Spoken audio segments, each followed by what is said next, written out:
이제 2부 시작할까 합니다. 저는 그 2부의 그 좌장을 맡고 있는데요. 연암 현평 선생님의 제자 강영종입니다.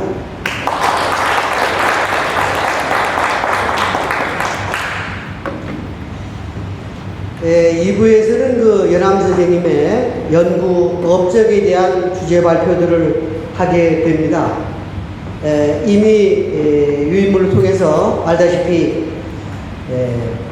의문 분야, 문법 분야, 어휘 분야 세 분야에 대한 주제 발표가 있을 겁니다.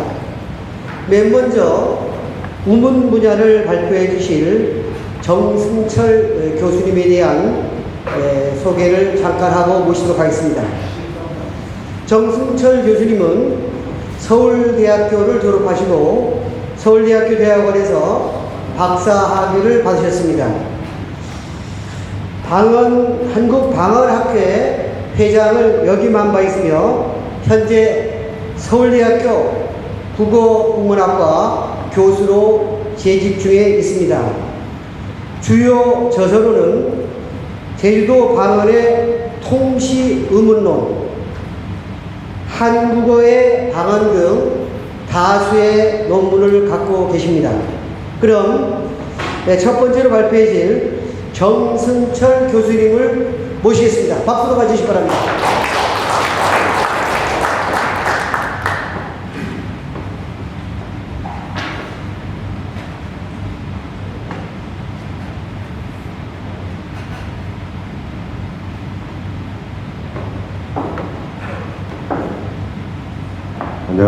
안녕하십니까. 저는 서울대학교 국어국문학과에서 방언학을 가르치고 있고 또 방언학으로 연구를 하고 있는 정승철이라고 합니다.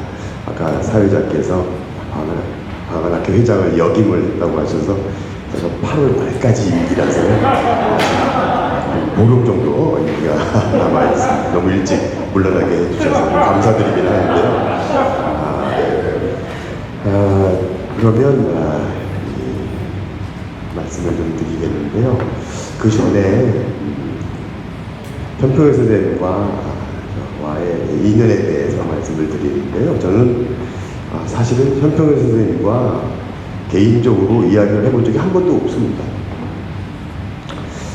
제 기억에 의하면요, 대학원에 들어갔을 때 저희 지도교수셨던 이병근 선생님께서 제가 제주도에 방언조사하러 간다고 했더니 편지를 써주시고 그때 그 제주도 방송통신대학 지역학습관 관장을 하셨는데요. 그 방송대 지역학습관 거기 찾아가서 현평 선생님의 인사드리고 조언을 좀 들어보라고 하신 말씀을 듣고 편지를 써주셨는데요. 그 편지에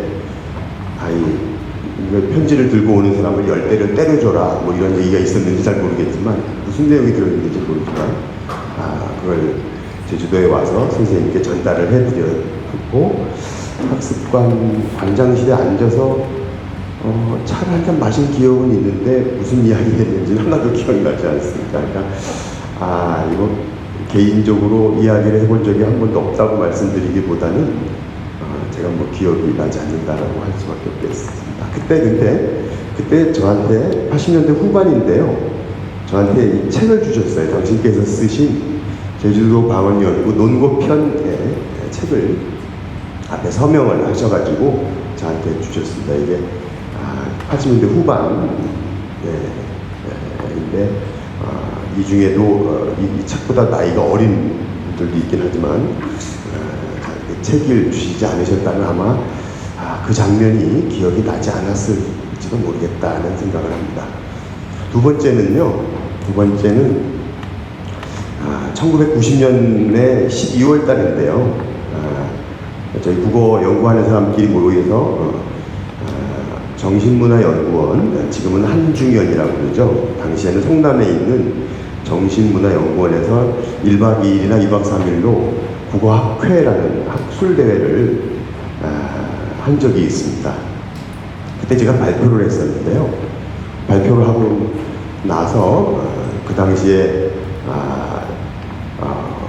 40쯤 되셨던 강정희 선생님께서 다음에 발표하실 강정희 선생님께서 제가 20대 중반, 20대 후반이었는데 젊은 사람의 손을 꼭 잡으시고 현평현 선생님 앞에 저를 데리고 가셔가지고 저에게 인사를 시켰던 그 기억이 아주 생생하게 지금도 나고 있습니다. 그때도 무슨 얘기했는지 잘 기억이 나지 않습니다. 세 번째는 90년대 중반 넘어선 것 같아요. 제가 인하대학교 학위 논문을 1994년 2월에 쓰고 그해 인하대학교 교수가 됐는데요. 그 이후에 제주 방언 조사를 하려고 제주도에 간 적이 있었는데 그때 연초나 아니면 연말이었던 것 같아요. 온 김에 현평현 선생님 댁에 들러서 인사를 드려야 되겠다라고 해서 갔었는데 댁 앞에서 댁에서 편찮으시다고 선생님께서 그래서 집안에 들어가지 못하고 그냥 물러나왔던 그런 기억이 있습니다. 그래서 사실은 개인적으로 현평현 선생님과 담소를 나눠본 적도 없고요. 목소리가 어떻다라는 기억도 사실은 가지고 있지 않습니다. 다만 제가 94년도에 박사 논문을 썼는데요. 제주도 방언의 통시음물론이라고 해서 돼지변소음물론이 아니고요. 한국의 역사, 소리의 역사에 대해서 설명하는 제주도 방언의 소리의 역사를 설명하는 그러한 책입니다. 근데 제 책에 제 박사 논문에 제주 방언 자료들이 있는데 그 자료의 70% 정도가 현평현 선생님의 제주도 방언 연구 자료편에 있는 자료라는 거죠. 그래서 박사 논문을 구성을 하고 선생님의 그 자료집을 읽으면서 해당되는 예들이 뭐 어떤 것들이 있을지 하는 것들을 한 두세 번 계속 홍독을 하면서 자료를 모았던 것 같아요. 그리고 나서 해당 자료들을 실제로 현지에 가서 조사하고 어떤 변화가 있는지를 관찰했었던 기억이 있습니다. 그래서 아마 강영봉 선생님께서 저한테 이 발표를 해달라고 말씀하신 것은 아마도 박사 논문에서 현평현 선생님의 자료를 누구보다도 많이 이용을 해서 썼으니까 감사를 드려야 되지 않겠느냐, 현평현 선생님께 직접 드리지 못하지만 이제는. 그래서 이런 발표를 통해서 감사를 드릴 수 있게 하려는 의도가 있지 않으셨을까 하는 그런 생각이 듭니다. 그래서 그런 자리를 특별하도 마련해 주신 강영봉 선생님께도 감사를 드립니다. 이제 그러면 저는 전공이 의문놀이입니다. 소리에 관련된 것이라서 현평현 선생님의 업적 중에 소리와 관련된 부분에 대해서 준비된 원고를 읽으면서 말씀을 드리도록 하겠습니다. 이제 앉아서 진행을 하겠습니다. 교재가 아니죠. 정신이 없습니다. 그래서 자료집에 44면이네요. 44면에 제목은 현평효 선생님의 선생의 제주방언 의물론이라는 제목으로 발표를 시작을 하도록 하겠습니다. 첫 번째는 머리말이죠. 머리말로 연암 현평효 선생은 읽으면서 말씀을 드리겠습니다. 제주도 북제주군 애월읍 출신의 국어학자입니다. 광복전 일본 오사카의 게이힌 상업학교와 간사이 대학을에서 수학을 했고요. 그리고 광복 후에는 동국대학교에 재학했던 기간, 그런 기간을 제외하면 아마도 생애의 거의 대부분을 제주도에 거주하면서 활동했다고 할 수 있습니다. 현평현 선생님의 이 학력과 관련해서 일본에서의 학력과 관련해서는 정확한 연도가 어디에도 나와 있지 않아서 제가 여기다가 발표 집에 써놓은 것은 약간 추정을 한 겁니다. 선생님의 회고록을 보면 개인 상업학교 졸업 시험을 볼 때 어머님이 돌아가셨다라고 돼 있어서 그 해를 기준으로 해서 살피면 되겠다라고 생각을 했는데 언제 어머니가 돌아가셨는지 알 수가 없잖아요. 그래서 연주현 씨 문중회 인터넷에 들어가서 검색을 해보려고 했는데 연주현 씨가 아니면 회원 가입이 안 됩니다. 그래서 이거 어떡하지 하고 고민하다가요. 여기 아까 제주학연구센터에 현혜림 선생님이라고 있는데요. 그분께 부탁을 해드렸어요. 현 씨니까. 그랬더니 집에 있는 족보를 복사해가지고요. 저한테 이렇게 스캔해서 보내주셨습니다. 그래서 여기 보니까 1940년 2월에 어머니가 돌아가신 것이 확인이 됩니다. 그래서 그 40년 2월에 일본은 4월에 개학이고 3월에 졸업이니까요. 40년 3월에 졸업을 하셨겠고 고등학교니까 한 3년쯤 했을 테고요. 그리고 1년쯤 지내다가 2년쯤 지내다가 대학을 간사이 대학에 들어갔다고 돼 있거든요. 그래서 사실 1년이거나 2년쯤일 텐데 그 정확한 날짜는 알기가 어렵습니다. 그래서 여기 있는 해는 기간은 제가 추정해서 한 것이라서 후에 잘못이 있으면 정정이 되어야 한다고 생각을 합니다. 근데 제가 족보를 보다 보니까 너무나 현평현 선생님 집안의 개인 정보가 너무 많이 드러나서 이것을 개인 정보 보호법에 그게 위배되는 것 같아서 제가 오늘 이회 자리에서는 절대로 이 자료를 사용하지 않겠다는 것을 가족분께 제 약속을 드리도록 하겠습니다. 그래서 이 대학 학력은 생애의 대부분을 학교 다닌 거 이외에 생애의 대부분을 제주도에서 활동하신 연구자라고 생각을 합니다. 그래서 46년에 개교한 제주 제1중학교의 교사로 부임하여서 아무도 맡기 싫어하는 국어를 자원하다시피 담당하게 되면서 국어에 관심을 가지기 시작했습니다.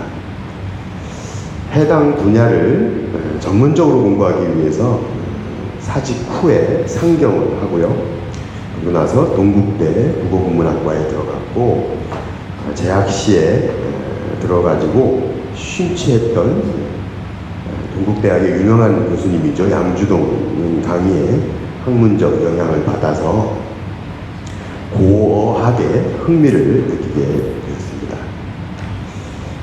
졸업하고 나서 귀향을 하시죠. 그래서 1952년에 갓 설립된 제주 초급대학의 국어국문학과 교수가 돼서 교육 및 행정일로 바삐 근무하다가 4년제 대학으로 승격한 1955년에 이르러서야 비로소 국어학 전공을 확정을 하고 국어학 중에 제주 방언 연구의 영역을 개척할 목적으로 본격적인 방언 조사를 수행하였습니다. 그러한 방언 조사의 결과물로 13,905어 이렇게 딱 숫자가 나와 있는데 현평현 선생님은 수에 굉장히 민감하셨던 것 같아요. 그래서 아버지가 수에 민감하면 자식들이 고생을 하고요. 너무 검소하셔서. 그리고 교수가 수에 민감하면 수업을 쉬는 법이 없습니다. 정확하게 다 지켜서 하시죠. 그래서 13,905어의 방언형이 수록된 제주도 방언 연구를 발간하고 난 후에 이를 바탕으로 하여 수십 편의 국어학 업적을 발표하였습니다. 이들을 연도별로 늘어놓고 쭉 보면요, 제주도 방언의 활용 어미에 대한 연구, 그리고 제주도 방언의 정동사 어미 연구를 경계로 그 이전에는 대체로 의문이나 어휘 형태사 관련 논문, 그 이후에는 문법 형태나 방언 연구사 관련 논문이 쓰여졌음을 알 수가 있습니다. 이 중에요, 제주도 방언의 정동사 어미 연구의 그 4번의 주석이 있는데, 이 주석만 잠깐 말씀을 드리겠습니다. 이 논문은 동국대 국어국문학과 박사 논문인데요. 기존 연구사에서는 대개 1974년도 업적으로 보고 있습니다. 하지만 학위를 취득한 해가 1975년이므로 학계의 통례에 따라서 여기서는 1975년도 업적으로 다루고자 합니다. 그래서 현평일 선생의 의문론 연구에 관해서 종합적으로 살피려는 이 논문에서는 제주도 방언 아음소고를 비롯해 그 전반기에 출연한 업적을 주 검토 대상으로 삼아 논의를 진행하기로 합니다. 물론 이 시기에 선생의 의문론적 관심이 한결같이 제주 방언에 베풀어져 있는 사실도 여기서 따로 언급해야 됩니다. 자, 두 번째로 현평일 선생의 제주 방언에 대한 인식은 어떠했는지 하는 것을 먼저 말씀을 드립니다. 선생은 제주대 국어국문학과 국어학 전공 교수로 재직하는 동안 내내 제주 방언 연구에 대한 일종의 사명감을 가지고 있었습니다. 인용문은 나중에 시간이 있으실 때 한번 보시기 바랍니다. 특히 고어가 많이 보존된 제주 방언은 국어학적으로 가장 중요한 가치를 지니는 것이었기에 따옴표한 것은 이 원문에 있는 내용들을 따로 그대로 가져온 것을 나타냅니다. 선생은 개척자와 같은 심정으로 방언 연구에 전념하였습니다. 선생에게 방언이란 특정 언어 변화의 수용 여부에 따른 지리적 분화의 소산이므로 제주 방언이 지니는 독특함은 그러한 방언 분화의 당연한 결과물이었습니다. 그런 얘기가 아래 인용문에 있습니다. 선생이 보기에 제주도는 절해고도여서, 현평일 선생님의 아주 유명한 제주도를 표현하는 구절입니다. 절해고도. 하지로부터 방언 전파가 적극적으로 방해 또는 저지되는데 그 결과 제주 방언이 새로운 언어 변화의 물결에 침식되지 않고 고어를 많이 보유하는 특이점을 지니게 되었다고 하는 것이죠. 고어도 시대에 따라 여러 단계로 나뉘는데 선생은 제주도가 처한 열악한 지리적 여건이 매우 큰 장벽으로 작용해서 수많은 어사에서 제주 방언의 최고의 어형을 남아있게 한 것으로 여기고 있었습니다. 내용이 아래 인용문에 있습니다. 그러하기에 선생의 방언 연구의 목적은 당연히 각지 방언에서 그러한 언어 변화의 흔적을 찾아서 언어사를 재건하는 데 놓여집니다. 이러한 점에서 가장 오래된 말을 무수히 포함하고 있는 제주도는 틀림없이 한국 방언 연구의 최적지였습니다. 그 다음 인용문은 아주 중요한 부분인 것 같아서 제가 한번 읽어보도록 하겠습니다. 방언 연구에는 여러 가지, 현평일 선생님 톤으로 읽어야 되지만 그냥 읽겠습니다. 그 중요한 한 가지는 대부분 매몰되어 버린 언어 형태의 재층위를 재건해내는 일이다. 재건하기 위해서는 그 말의 노두를, 그러니까 이 빙산의 일각에 이렇게 튀어나와 있는 것처럼 튀어나와 있는 부분입니다. 그 튀어나와 있는 부분을 그걸 빼내면 안에 더 큰 게 있죠. 어느 지역에서 조사해 내야 한다. 언어는 순차로 생성하여 왔다가 사멸하여 들어간다. 그러나 그 사멸하여 버리는 말들이라 하더라도 그것이 어느 지역에 어느 구석에도 전혀 남아있지 않다든가 그 말이 파생어 따위를 파생시키지 않았다든가 그 말이 다른 말에 전혀 영향을 미치지 않았다든가 하지는 않고 그 지역의 어디엔가에는 그 흔적을 남기는 것이다. 두 번째로 언어 지리학은 제주도와 같은 변방 도서 지역에 고대의 언어 형태나 고어가 많이 보존되어 있을 것임을 말해주었다. 이렇게 고어가 많이 보존되어 있는 제주도 방언에 대한 연구는 국어의 역사적 연구에 있어서 가장 중요성을 지닌다고 이숙영 선생과 소창진 병은 주장했다. 역사 언어학, 전통 언어학적 방법의 시대인 그 당시에 있어서는 제주도 방언 연구의 의의를 역사 언어학적 측면에 두었던 것이다. 내가 조사하기 시작할 당시에 제주도 방언 연구의 목적도 여기에 두었었다. 위 서술에서 보듯 선생은 방언 연구의 궁극적인 목적을 통시적 변화에 대한, 되지면서가 아니라고 그랬죠. 통시적 변화에 대한 역사 언어학적 기술 그리고 그에 관한 언어 지리학적 해명에 두고 있었습니다. 이를테면 선생에게 있어서 방언은 하나의 독립된 언어 체계가 아니라 해당 언어의 역사적 변화를 밝히기 위한 보조 자료이거나 언어 화석으로 인식되었다고 생각을 할 수 있습니다. 이러한 인식은 연구생활 전반기에 매우 확고하였는데 그로 인해서 이 시기에 집중된 선생의 제주방언 음물론에서는 대체로 당신의 연구 주제를 단모음 아래 하나, 애의 변화 또는 나무, 나물의 형태사 등 통시적인 것으로 한정하게 됩니다. 이제 본론에 들어가서요. 현평열 선생의 음은 연구 방법에 대해서 말씀을 드리겠습니다. 하나의 형태소는 언제나 형식과 내용을 갖습니다.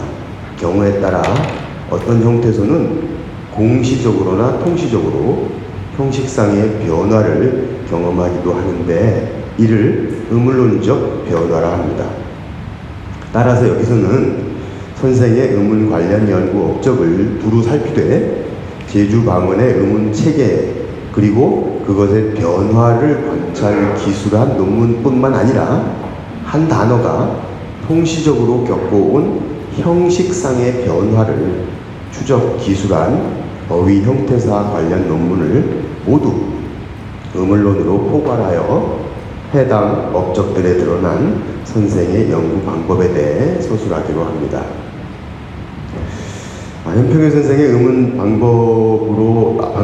연구 방법의 특징으로 먼저 얘기할 수 있는 것은 비교 방언론의 관점에 있다는 것입니다.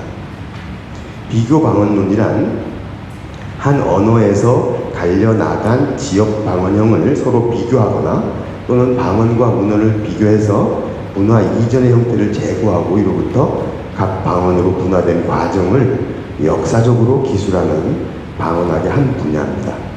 이러한 정의에 비추어 보면 아래 인용문에서의 층위학은 언어 변화에 대한 이해 속에서 지역 방언 실현형과 문헌 출현형들을 종합적으로 대비 검토하여 각 방언형의 시간적 위치를 정립하는 데 목표가 두어졌으므로 비교 방언론의 범주에서 크게 벗어나지 않는다고 할 수 있습니다. 인용문은 이에 대한 이야기입니다. 50면의 인용문 다음의 부분입니다. 위 인용문에서 보듯이 여러 시대의 어형이 혼재된 제주 방언을 대상으로 한 실제의 연구 작업에서 선생은 나무란 단어를 중심으로 비교 방언론을 전개하였습니다.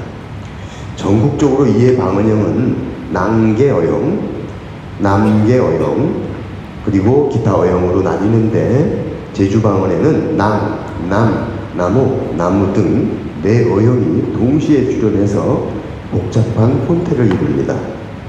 이에 대해 선생은 문헌상의 사실을 고려하면서 다른 지역의 방언형들과 비교 검토해보면 시대순으로 제1기의 어형이 남이며 이 어형으로부터 낭, 나무, 나무 등이 파생되었음을 알게 된다고 했습니다. 그 얘기가 인용문에 나와 있는 이야기입니다. 51면의 중간 부분이죠. 이와 같이 분화 이전의 형태를 제고하고 이 형태로부터 시간의 흐름에 따라 분화되어가는 과정, 이것을 어형의 발달 과정이라고 할 수 있는데요. 이것을 단계적으로 밝혀 서술하고 있습니다. 결국 선생은 제주 방언에 공존하는 뜻이 같은 방언형들 사이에 상대적 순서를 정하기 위해서 층위학적 방법을 활용했다고 할 수가 있습니다. 그 아래 얘기가 있습니다. 52면에 위에 두 번째 문단이죠. 나아가서 제주 방언의 모음 아레아가 보여주는 국어 음문 사상의 위치를 17세기 전후로 규정한 것도 층위학의 대상을 단어에서 의문의 차원으로 진전시킨 데 따른 결과라고 볼 수 있습니다. 이를 통해 보면 선생은 어휘, 음운, 문법 전 영역에 걸쳐서 비교 방언론을 점차 확장시켜 나감으로써 한국어의 역사 속에서 차지하는 제주 방언의 위치를 정립해 보려 했다고 할 수 있습니다. 두 번째 특징은요, 계량화와 언어 변이로 되어 있습니다. 선생의 제주 방언 연구는 그 출발선상에 아레아가 놓여 있었습니다. 선생은 제주 방언 연구에 근거해서 아레아의 사용 실태를 살피되 먼저 추계학적 분석을 시도했습니다. 53면의 제일 위에 읽도록 하겠습니다. 통계적으로 보아서 아레아의 출현 빈도가 에보다 낮지만 에나 의보다는 높아 상당한 활용도를 보인다고 했습니다. 아울러서 해당 모음의 출현 위치에 따른 단어 수 비교 그리고 세대별 관찰을 통해서 아레아에 관한 중요한 국어사적 사실이 암시된다고 했습니다. 그 이야기가 아래 인용문에 있는 얘기입니다. 밑에 내려와서요. 특히 제1음절에 아레아를 가진 단어가 제2음절에 아레아를 가진 단어를 수적으로 압도하고 있다는 사실, 그리고 제주 방언에서 발견되는 아레아의 변이 양상 등으로부터 선생은 아레아의 의문사에 대해서 다음과 같은 결론에 도달했습니다. 이 표로 제가 정리를 했습니다. 아레아를 두 단계의 변화로 구분을 했다고 하는 겁니다. 54면에 말씀을 드리겠습니다. 일반적으로 말해 한 언어 또는 방언에 출현하는 언어 변이는 곧 진행 중인 언어 변화입니다. 그래서 제주 방언의 아레아가 보여주는 언어 변이의 다양한 모습은 제주 방언뿐 아니라 한국어 모음사 속에서 아음 변화의 양상을 추적하는 데에도 중요한 정보를 제공해 줍니다. 우선 현평요 1966에 관찰 기술된 아레아의 변이 양상을 약간의 보충 설명을 붙여 표로 정리해 보이면 다음과 같습니다. 아레아가 아로, 어로, 의로, 오로 변이를 보이는 것을 얘기하고요. 각각의 실례를 제공을 해 놓았습니다. 표 밑에서요. 문헌 자료에 대한 국어학적 검토를 통해 아레아 변화의 큰 흐름을 파악해온 기존의 거시적 연구와 달리 산자료, 살아있는 자료죠. 로서의 방언에 기초한 아레아 연구는 해당 흐름 속에서의 변화의 미세한 과정을 간추해내는 미시적 연구를 가능하게 합니다. 그러한 까닭에 아레아의 변화에 관한 한 제주 방언은 국어 의문사 연구의 필수 대상이 됩니다. 그 이야기가 아래 인용문에 있습니다. 55면의 두 번째 문단이죠. 아울러 선생은 제주 방언의 연소층의 언어, 이 연소층이 담배 피는 사람들을 얘기하는 것 같지는 않고요. 젊은 층인데 한 15세 정도라고 저는 생각을 하고 있습니다. 그 무렵의 언어에서 발견되는 아레아 오나 아레아 아의 변이를 아레아 소멸의 전조로 이해했습니다. 표준어 교육의 영향이든 제주 방언의 독자적 발달이든 아레아가 차지하는 모음 체계상의 지위가 불안정하여 소멸 직전에 여러 방향으로의 변이가 나타나게 되었다는 것이죠. 이로써 보면 선생의 아레아 관련 논문들에 나타나는 모음 변이론과 계량화는 그 작업의 최종 목적이 방언 통시론에 두어졌다는 것을 알 수가 있습니다. 세 번째 특징은 구조주의입니다. 구조주의는 각각의 요소나 이 블룸필드를 아까 김병택 선생님 말씀하셨는데요. 블룸필드가 바로 구조주의, 미국 구조주의의 언어학에 유명한 책입니다. 랭귀지가. 그런 구조주의는 각각의 요소나 현상들을 전체 체계 속에서 파악해야 함을 주장한 언어 사조의 하나입니다. 선생은 이와 같은 구조주의 언어학 이론을 수용하였는데 자연스럽게 그래서 선생의 관련 논문에서는 체계를 중시하게 됩니다. 그러한 까닭에 한국 방언들 간의 체계적 차이가 거의 드러나지 않는 자음은 연구 영역에서 대체로 벗어나 있으며 방언권별로 상당한 체계상의 차이를 드러내는 모음이 선생의 주요 관심 대상이 되었습니다. 물론 그 관심의 대부분도 해당 모음이 경험한 체계상의 변화에 기울여졌습니다. 56면의 인용문 아랫부분입니다. 위에 있는 이야기를 요약을 했습니다.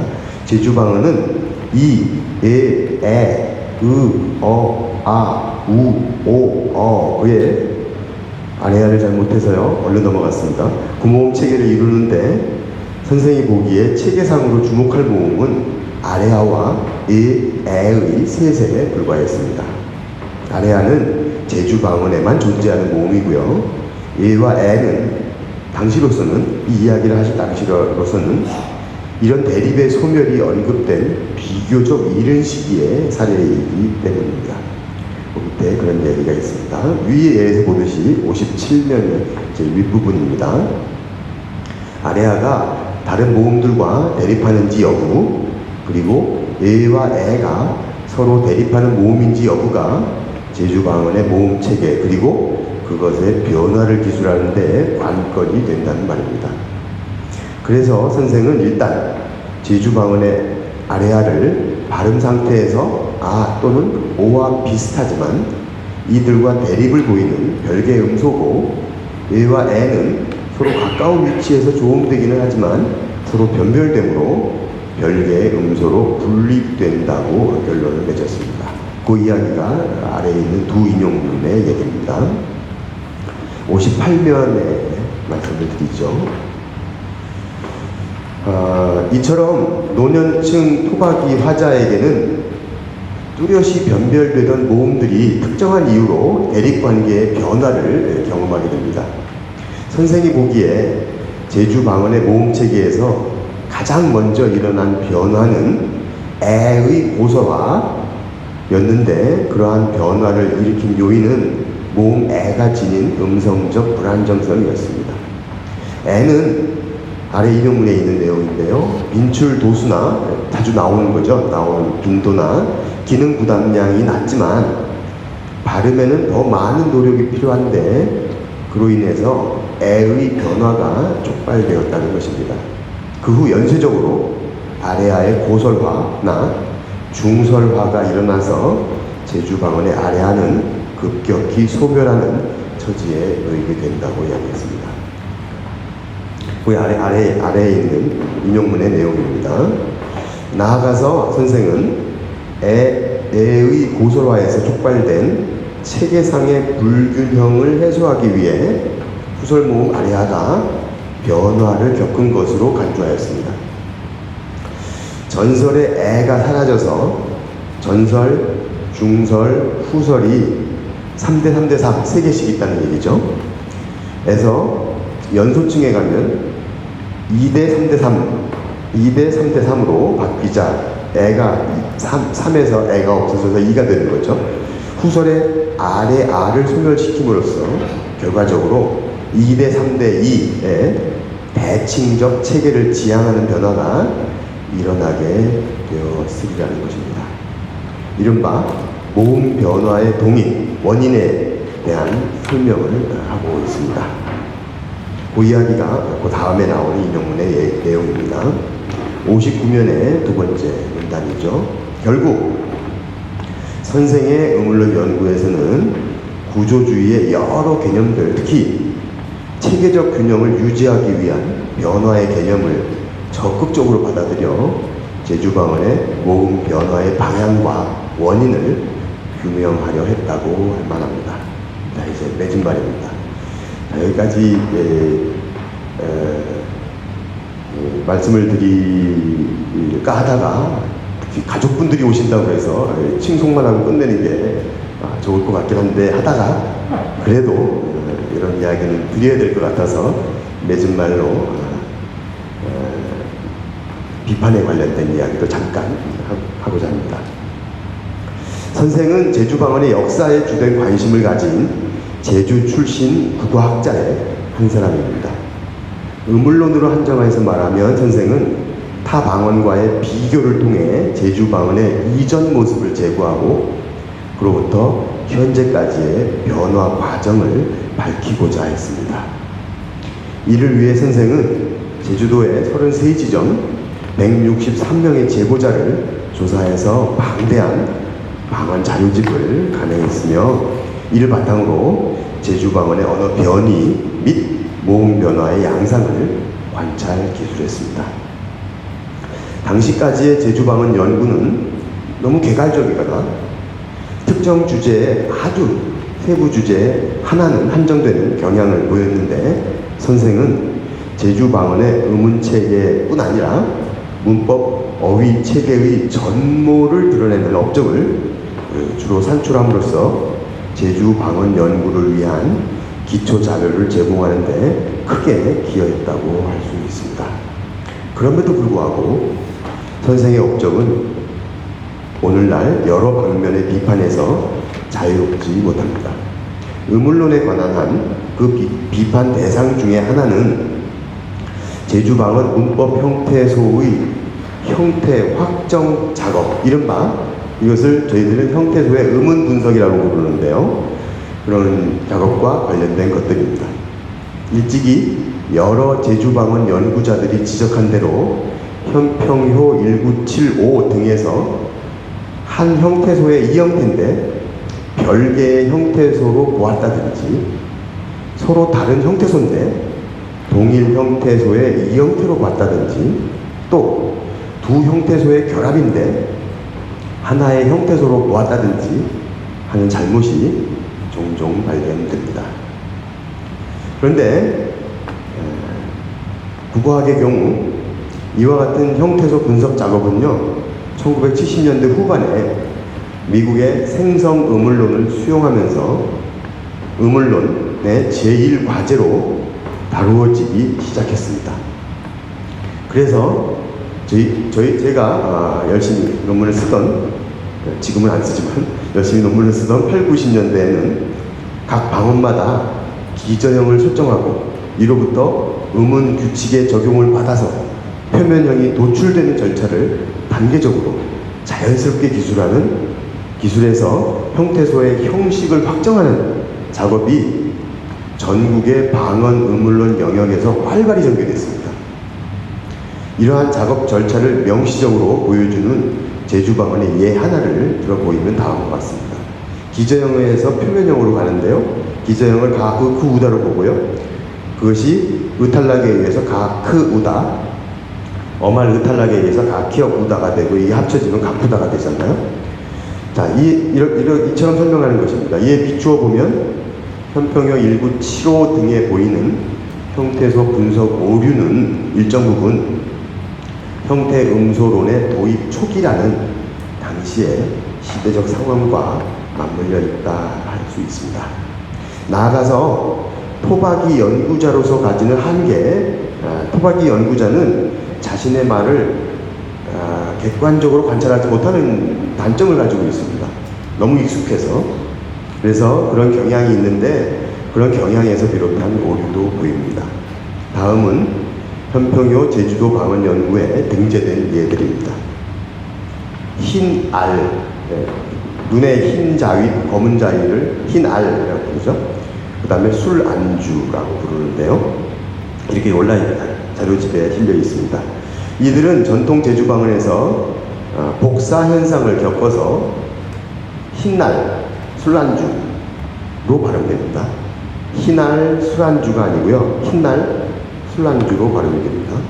그럼에도 제주도 방언 연구에서는 이러한 복사 현상을 반영하고 있지 못합니다. 이는 해당 어사들과 관련해서 선행어의 종성, 흰, 술의 리을이나 리을이죠. 이런 종성이 후행어, 알이나 안주의 초성으로 이동하지 않는다고만 여기는 토박이 제주방언 화자들의 인식이 반영된 결과임에 틀림없습니다. 22번 주석에 보시면요. 제가 이 복사 현상을 쓰면서 현평현 선생님의 제주방언 연구의 자료들을 살피면서 확신을 가지게 됐는데요. 그 예가 바로 아래에 있는 예들입니다. 제주도 방언 연구의 속옷, 그리고 나부주기, 그리고 술안주, 지우리다를 비교해 보면요. 속옷의 속에는 SOK로 되어 있고요. 나부주기는 나부작이라고 하는데 이 앞에 있는 게 G로 되어 있죠. 그 다음에 술안주에서 술은 L로 되어 있는데 지우리다의 울의 리을은 R로 표기가 되어 있습니다.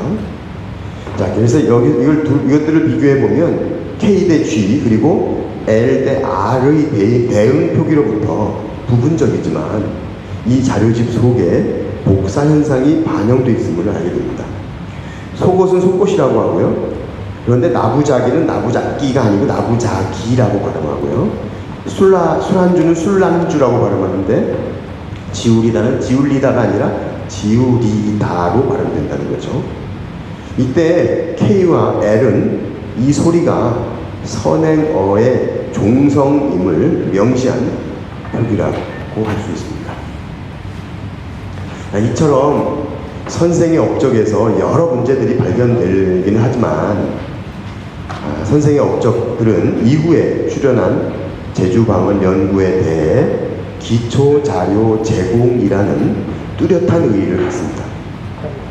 오류 극복의 대상이었거나 새로운 현상 발견의 단서 제공자였거나 어떤 형태로든 후속 연구에 영향을 미쳤기 때문입니다. 선생이 활동했던 시기는 제주방언 연구의 초창기. 아마도 선생은 더 많은 연구자들이 출연하여 당신이 쌓아놓은 연구의 토대를 딛고 또 그것을 뛰어넘는 제주방언 연구 업적들이 많이 나오기를 바랍니다. 그것이 매우 부지런한, 저는 현평현 선생의 생애를 살피면서 이 표현이 가장 적절한 표현인 것 같아요. 매우 부지런한 토박이 제주방언 연구자 현평현 선생의 소망이 아니었을까 생각해 봅니다. 이상으로 발표 마치겠습니다. 지금까지 정승철 교수님의 우문 분야에 대한 냉철한 관찰과 견해를 들을 수 있었습니다. 감사드립니다. 수고하셨습니다. 이어서 문법 분야에 대한 주제 발표를 하실 강정희 명예교수님을 간략하게 소개해드리겠습니다. 강정희 교수님은 이화대학교를 졸업하시고 이화여자대학교에서 박사학위를 취득하셨습니다. 한남대학교에서 교수를 지내셨고요. 한국방언학회장을 역임한 거 맞죠? 역임한 바 있습니다. 현재 한남대학교 명예교수로 재직하고 있고요. 주요 저서로는 제주방언연구, 제주여성, 전승문화 등 다양한 저서들이 있습니다. 큰 박수로 맞이해주시기 바라겠습니다. 근데 하나만 부탁이 말씀을 드릴까 합니다. 이 행사의 진행을 위해서 약속대로 30분간의 제한 시간을 잘 지켜주셨으면 고맙겠습니다. 빨리 끝냅시다. 늘 형식적으로 얘기를 합니다만은 방금 소개받은 한남대학교 국어국문학과 명예교수로 있는 강정희입니다. 감사합니다. 그런데 너무 우리가 숨도 안 쉬고 숨소리도 이렇게 들리지 않고 이렇게 그냥 이렇게 관심 있게 이 지루한 이 발표를 이렇게 들어주시는데 제가 너무 감격을 했습니다. 우리가 국어국문학 발표를 가보면은 문학은 재미있기 때문에 회원 수도 많고 이 국어학 쪽으로는 여러분들이 중고등학교를 지나가면서 기억을 해보시면 아시겠지만은 이 문법적으로는 골치 아픈 분야입니다. 그러니까 이제 학회를 가도 자꾸 제주말 섞어서 쓰겠습니다. 이 국어학 쪽으로는 고지가 복잡하니까 이 관객도 별로 없고 그리고 관심 있게 끝까지 듣는 분도 그렇게 많지 않습니다. 그런데 오늘 우리 한평훈 교수님의 이 탄생 100돌 지금 굉장히 늦은 시간, 지금 시작한 지도 오래되고 굉장히 늦은 시간인데도 끝까지 앉아 계시는 걸 보니까 굉장히 선생님께서 덕을 많이 베푸신 분이구나라는 것을 느꼈습니다. 그래서 저는 되도록이면 정해진 시간 안에 아까 이제 교수님께서는 5분 일찍 이제 끝내셨던 게 유일한 단축 수업이라고 했다고 그러는데 저는 글쎄 모르다 하다 보면 5분 늦어질지 그래도 되도록이면은 많은 부분이 겹치기 때문에 간단히 선생님의 업적을 제 개인적인 선생님과의 만남을 통하면서 그분이 저에게 얼마나 큰 영향을 끼쳤는지에 대해서 말씀을 드리도록 하겠습니다. 앉아서 할게요. 네. 제가 그 제목을 강영봉 선생님이 작년 1년 전부터 이걸 원고를 써달라고 부탁을 하는데 나 말고 누구가 선생님이 문법 연구에 대해서 쓸 사람이 있겠냐 내가 쓰라고 아주 기꺼이 이제 대답을 하고 그 다음부터 이제 한평훈 선생님에 대해서 어떤 이미지가 나한테 부각이 됐었나 그랬더니 자꾸 한라산이 떠오릅니다. 큰 산. 제주 관원 연구에 있어서 가장 큰 산이 우리 이제 제주도에는 큰 산이 어떤 큰 산이 있나 이 한라산밖에 없는 걸로. 근데 그 한라산은 겉으로 보면은 굉장히 능선이 완만해가지고 올라가기 쉬운 것 같지만 실제로 올라가 보면은 정말 어렵습니다. 그래서 정말 이렇게 극복하기에 쉬울 듯 하면서도 굉장히 어려운 큰 산이 연암 한평훈 선생님이지 않을까. 그래서 제가 이 제목을 제주방언 연구의 큰 산 그래서 이제 이렇게 붙여봤습니다. 빨리 진행하기 위해서 읽어가면서 중간중간 제 개인적인 그 기억을 더듬으면서 이야기를 하도록 하겠습니다. 제주에는 육지에 있는 그 많은 크고 작은 산들이 없습니다. 산이라고 해야 오름에 산이라고 이름을 붙인 오름들이 몇 개 있을 뿐입니다. 제주에서 큰 산은 오로지 한라산 하나뿐입니다. 제주의 가장 큰 산 한라산은 500장군을 12폭으로 넓은 치마차락으로 품고 앉아있는 설문대 할망을 닮은 산입니다. 큰 산 속에는 산의 기운을 받아 다양하고 무성한 숲생태리가 만들어집니다. 그래서 그 큰 산에는 좋은 나무가 많습니다. 좋은 나무는 좋은 열매를 맺습니다. 그렇지만 숲속의 모든 나무가 다 튼튼하고 좋은 나무가 될 수는 없습니다.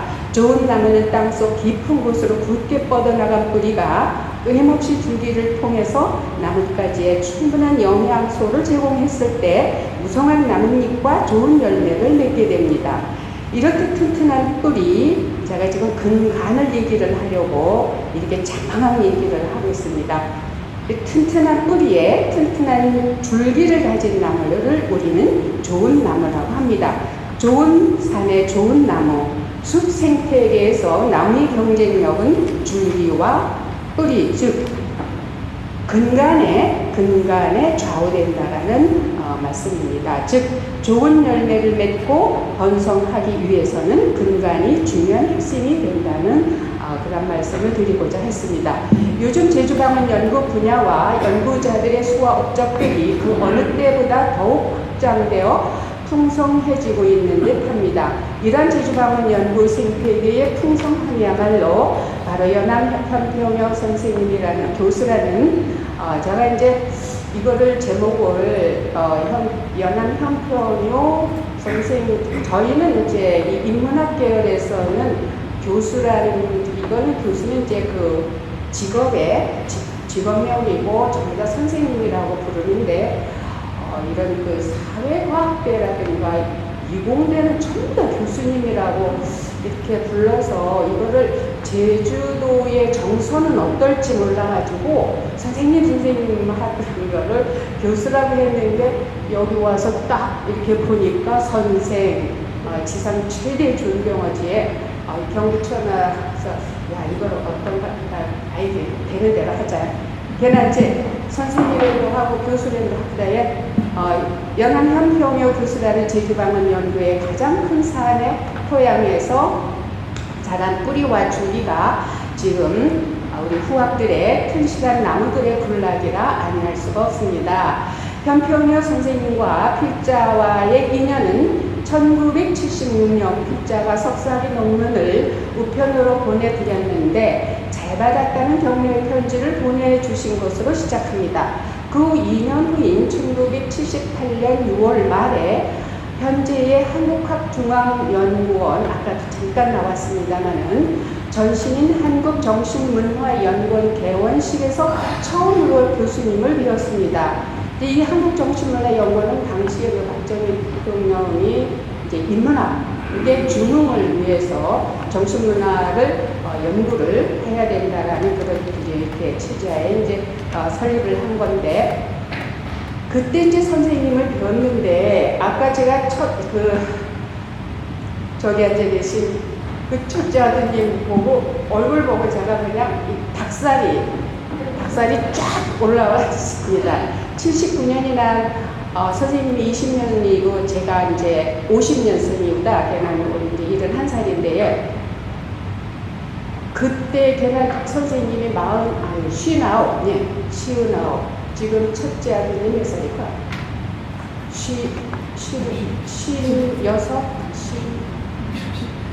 67이과. 근데 목소리까지 닮아요. 근데 둘째 아드님 목소리는 들으나? 이거 유전자는 정말.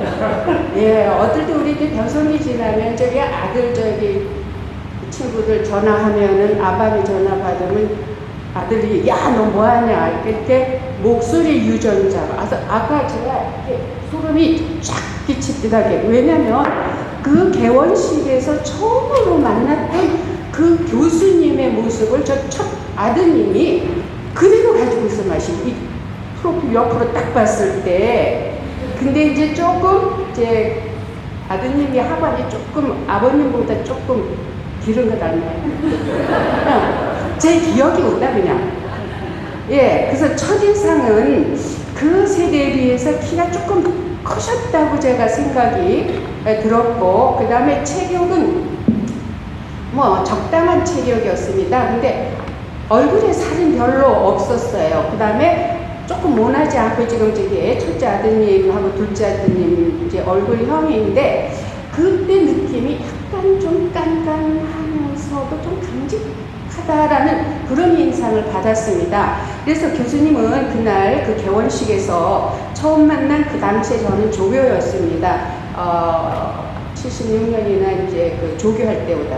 그러니까 조교 신분인 필자에게 시기 끝나고 나서까지도 어떻게 육지에서 공부한 사람이, 그러니까 나는 초중 고등학교 대학교 다 저기 그 서울에서 공부를 했습니다. 공부한 사람이 제주 방언을 연구하게 되었냐고 하면서 굉장히 반가워해 주셨습니다. 그리고는 지금 제주 방언을 연구하는 사람이 제주도에는 없으니까 앞으로 제주 방언 연구를 계속하라고, 내가 이 말이 아마 또 이제 요즘 아이들 말대로 업이 됐던 그랬던 것 같습니다. 계속하라고 격려해 주셨습니다.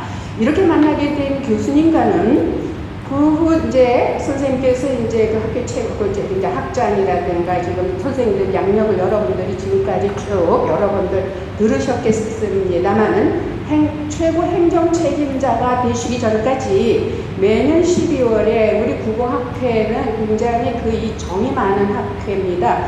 전국에서 국어하는 사람들만 모이는데 국어국문학이 아니라 국어학하는 사람들만 전국 각 대학에서 아까 정 선생님은 1박 2일이라고 했지만은 80년대, 70년대 후반부터는 2박 3일씩 했습니다. 그러니까 한번 룸메이트가 되면 이 논문으로만 알던 이름 필자하고 같은 방을 쓰게 되면 그게 굉장히 이제 학문적으로 좋은 인연이 되고 그렇게 끈끈한 학회인데 그때 이제 국어학회에서 이제 다시 인연을 이어가게 됩니다. 말씀이 그렇게 별로 많지 않으셨습니다. 아까 이제 큰아드님께서도 얘기를 하셨지만, 별로 이제 학회 오셔도 그때 이제 아까 말씀하셨습니다만은 이제 이순영 선생님 그때 당시에는 이제 이희승 선생님도 살아 계셨고 이 큰 선생님들이 굉장히 많이 계셨는데 현평 선생님께서는 늘 말이 없으셨어요. 그냥 옆에 이제 앉아 계시고 그 대신에 이제 조금 이따가 말씀드릴게요. 그래서 이제 말씀이 별로 없으셨던 교수님은 학회에 오실 때마다 아마 제가 제주 방언을 한다고 그래서 그런지 유난히 저를 오시면 찾았습니다. 그 당시에 국어학회에서는 전부 다 남자들만이었고 여자들은 딱 3명이었습니다. 그러니까 희귀동물이지 요즘 말하는. 거기다가 이 제주 방언을 연구하니까 학계에서는 현평효 선생님 다음에는 이 중앙학회에 와서 제주 방언을 이론적으로나 연구를 해서 소개하는 사람이 없었습니다. 이건 사실입니다. 내가 뭐 잘나서가 아니라. 그러니까 이제 현평효 선생님은 학회만 오시면은 나 왔냐고 이렇게 물어를 봤다고 합니다. 그러면은 꼭 식사하실 때도 당신 옆에 앉으십니다. 그러면 제주파라고 그 큰 선생님들이 이렇게 놀리고 그랬던 이제 기억이 있는데, 그래서 아까 이제 정 선생님도 이제 와서 제가 너무 반가워서 이제 현평효 선생님께 이제 데리고 가서 이제 이렇게 후학이 또 나왔습니다. 선생님 이제 무슨 얘기를 했는지 기억이 안 난다고 하는데 후학이 이렇게 나왔습니다. 이제 그렇게 해서 이제 선생님께서 덕담을 정 선생님한테도 많이 해주셨습니다. 자, 그래서 제주방언 연구 방향이나 주제 등에 대해서 옆에 앉혀놓고 그렇게 강의하시듯 나지막한 음성으로 아주 낭낭하게 그렇게 말씀해 주시곤 하셨습니다. 필자가 제주방언의 격조사에 대하여 박사학위 논문 주제를 정하게 된 동기도 학회 때마다 오셔서 교수님의 말씀을 들으면서 선생님이 그때 무슨 말씀을 하셨느냐면은 여기에 올해 70학번 쪽에 있는 동문들은 기억을 하실지 모르겠습니다만은 강근무 선생님이라고 계셨습니다. 유전하셨지에 50대에 돌아가셨습니다. 현평효 선생님이 그 말씀을 하셨습니다. 그래서 이제 저한테 이 조사 토시에 산들의 감수다, 서울노래 감수다, 이런 이 르레 덜에 이런 그 조사에 대해서 연구를 좀 해야 할 건데 이제 이렇게 이제 얘기를 하셨습니다. 근데 저는 그때 그 전까지는 제가 70년도 말에 이제 국어학회에서 처음 발표할 때는 우리 제주방언의 연결어미 가당, 오당, 또 재밌잖아요. 그러니까 거기에 대해서 구체적으로 발표한 논문이 아직 없었기 때문에 이제 그걸 이제 시제로 풀어서 이제 전국 학회에다가 발표를 하면서 하곡하는 이런 게 너무 재밌어서 그쪽으로 좀 회복하시는데 선생님께서 조사를 좀 해야 하는데 하고 그냥 슬쩍 지나가는 그래서 우리 교수님들은 말조심. 그 말 하나를 딱 듣고, 조사를 해야 된다고. 그래서 이제 그때 아마 이제 그래서 제가 이제 박사학위 논문이 이제 제주방언에 이제 명사를 이제 전미사 연구위원회 해서 아까 변형 생성 문법 트랜스포메이셔널 도알마로 이제 풀어서 진행했습니다.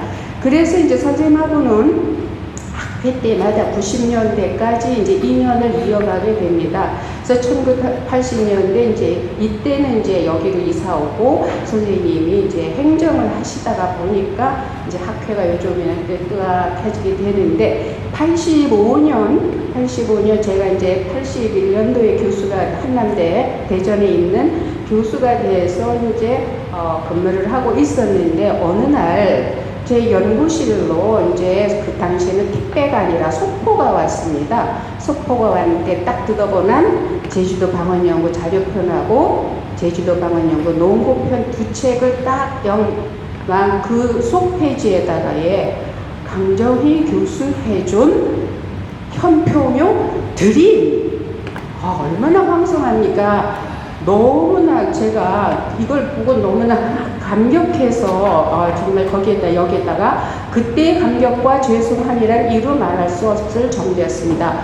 그 제주방언 문법을 연구하는 필자에게 이 두 책은 없어서는 안 될 소중한 책으로서 필자의 소장 도서 목록 1, 2호로 지금까지 제 서가를 지키고 있습니다.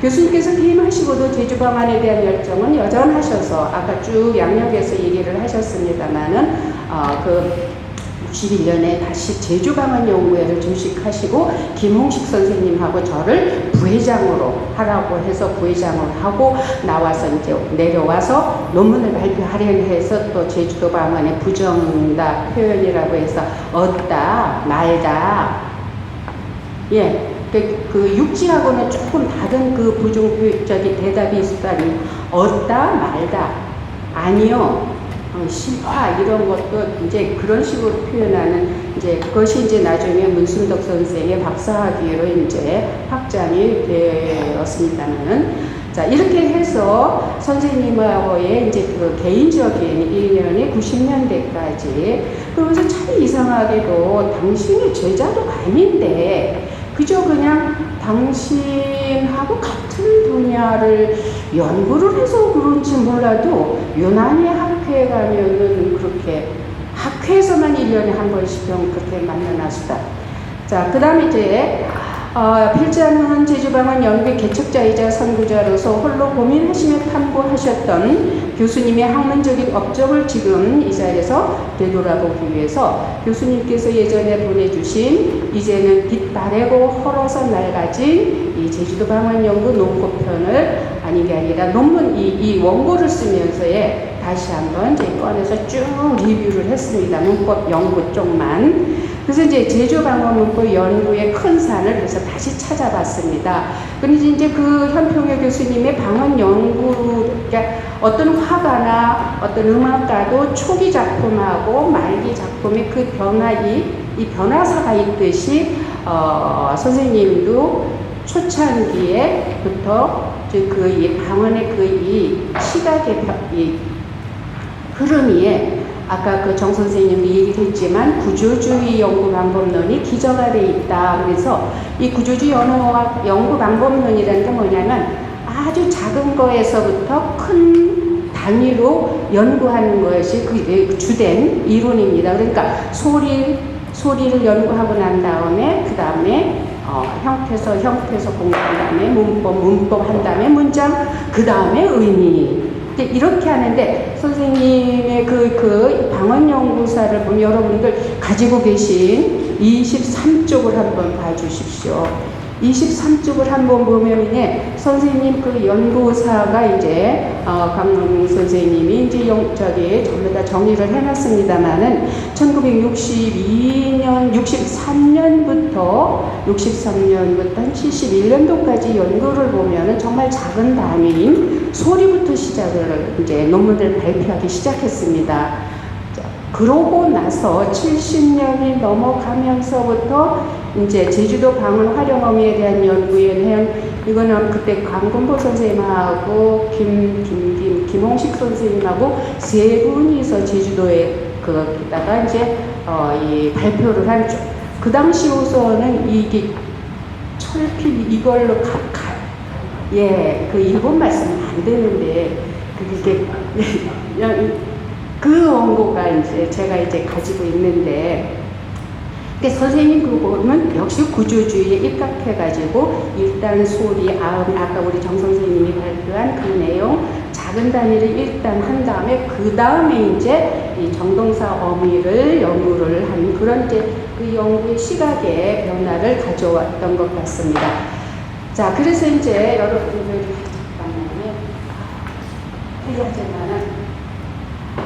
그래서 이제 이 제주도 방언연구 농구편이 이제 그 선생님의 아주 중심 그런 연구이자 그 두 번째 큰 단위의 이제 연구가 됩니다. 그래서 이제 제주도 방언연구 농구편을 보면 그대로 그 당시에는 이제 국화문 혼용을 했기 때문에 완전히 뭐 국화문 혼용의 한자 반입니다. 그래서 이제 그거 그대로 그냥 가져왔습니다. 그러니까 이 책을 한번 제가 이제 구성하고 내용으로 이제 드렸습니다만은 이 제주방언의 정동섬이 정동사라는 그 용어가 그 알타여학이라든가 이런 데서 잠깐 쓰다가 우리나라에서 도입을 잠깐 하다가 그냥 안 하고 활용음이라는 말로 이제 이렇게 쓰게 됐습니다만은 선생님께서는 정동사라는 말을 용어를 처음으로 학위 논문에다 쓰셨습니다. 그래서 이제 그 아까 정 선생님께서도 얘기를 했지만 이분이 박사학위 논문을 74년 12월에 받은 이 학위 논문을 참고하는 분들은 74년이라고 하고 75년도 아세아 연구소에서 요거를 다시 출판을 합니다. 이것이 75년입니다. 그러니까 저 같은 경우는 74년 거를 봤기 때문에 74년이고 75년도에 아세아 문화 연구에서 출판된 거를 보는 사람들은 75년이라고 하지만 이제 동일한 그것으로 보시면 되겠습니다.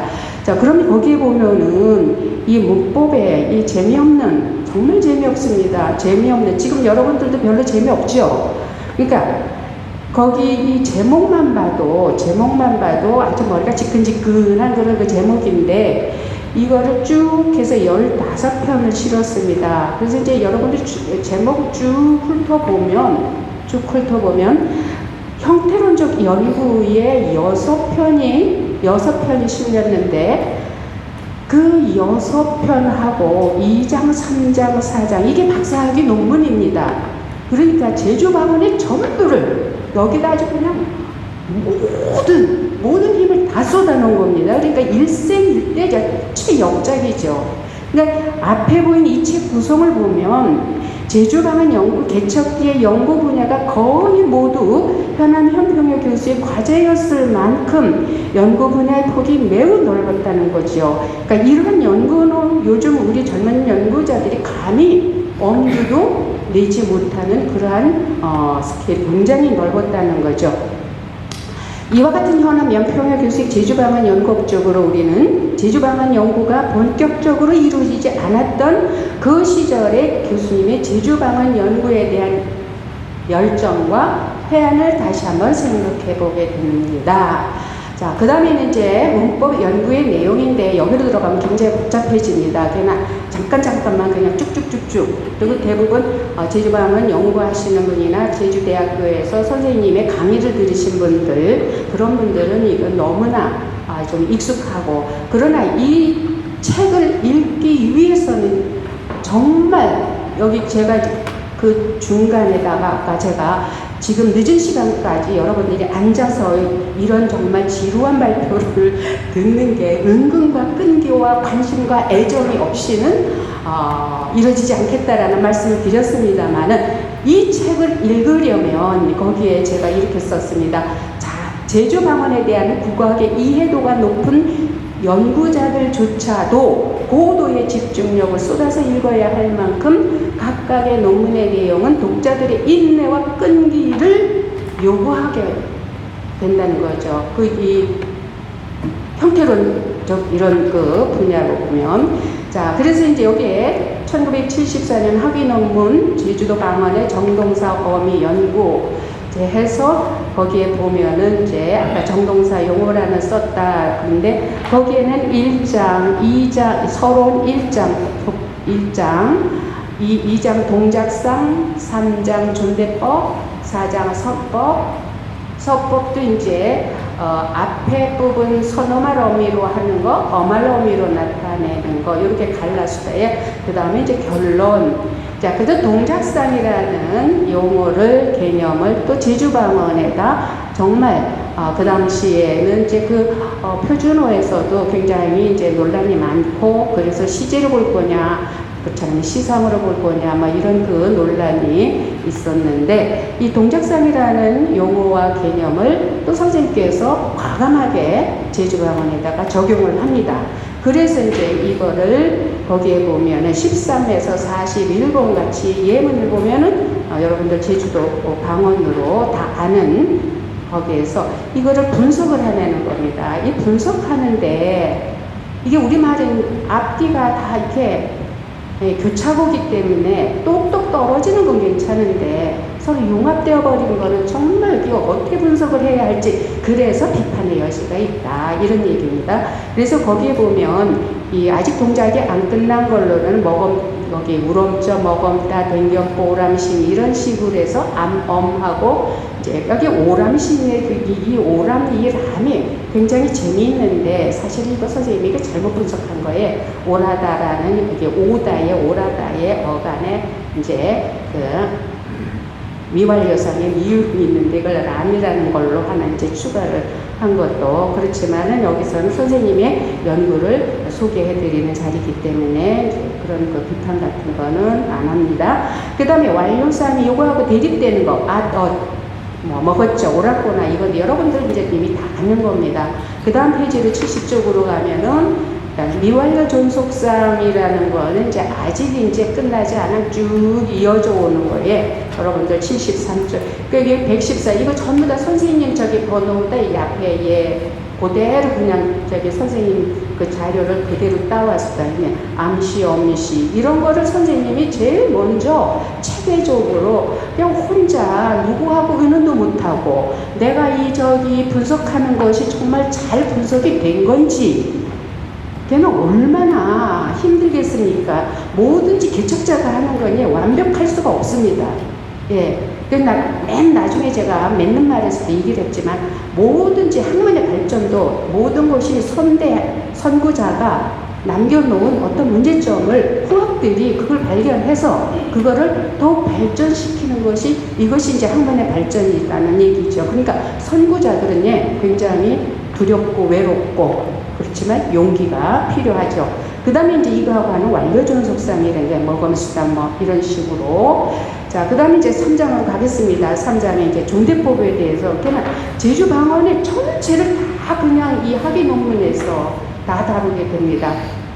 그래서 이제 존대법에서도 하라체, 하여체, 합서체 3등급으로 나눠가지고 이런 식으로 이제 우하고 합서해서 1번부터 40번까지 이렇게 예문을 내놓고 이렇게 형태소 분석을 하게 됩니다. 근데 이제 선생님도 이제 하다 보니까 굉장히 힘이 드는 부분, 이게 당신의 판단이 잘 안 서는 부분이 있으니까 이렇게 문제점을 딱 이렇게 해놨는데 제가 직접 인용을 했습니다. 눈으로 읽어주십시오. 자, 그 다음에 이제 4장의 서법에서는 이제 우리가 이제 굉장히 어려운 얘기인데 이 사법으로 되는 데는 평서, 의문, 명령, 청유, 감탄법 이렇게 나눠가지고 또 다시 거기에 해당되는 어미들을 전부 다 분석을 해놨습니다. 여러분들 직설법은 그냥 다이렉트로 그냥 객관적으로 객관서술을 하는 걸 직설법이라고 하는데 직설법에는 이런 형태소가 쓰이고 회상법에는 먹어라 먹음가 이런 식으로 해서 이 많은 형태소를 분석을 해냅니다. 그 다음에 추측법, 아까 가쿠다가 형성되는 과정을 기저형을 해서 이재정 선생님이 자세히 설명을 했지만 추측법 했을 때 이게 이제 3인칭 주어하고 있을 때만 크가 이제 추측법이지 크나 이렇게 컬러지는 여울 걸 의도법에서 이제 이건 1인称 화자가 아까 가쿠다처럼 이런 것을 전부 다 분석을 해냅니다. 자, 그 다음에 서법에서 이제 이건 어말어미로 표현되는 거에 이제 얼마나 복잡했겠습니까? 지금 우리가 읽어도 복잡해. 쭉 해서 이제 눈으로 읽어보십시오. 자, 평서법. 어미도 눈으로 읽어보십시오. 이거 예, 지금 눈으로 읽고 설명을 하려고 해도 이거 하나기 이상 강의를 해야 됩니다. 이게 그러니까 기본형 다 어가 있고 그 다음에 의문법 어미 예, 쭉 먹은다, 먹었니, 먹었냐, 먹음시냐, 먹으랴. 자, 그 다음에 의문법이 123쪽 선생님의 그 연구입니다. 변이 형태.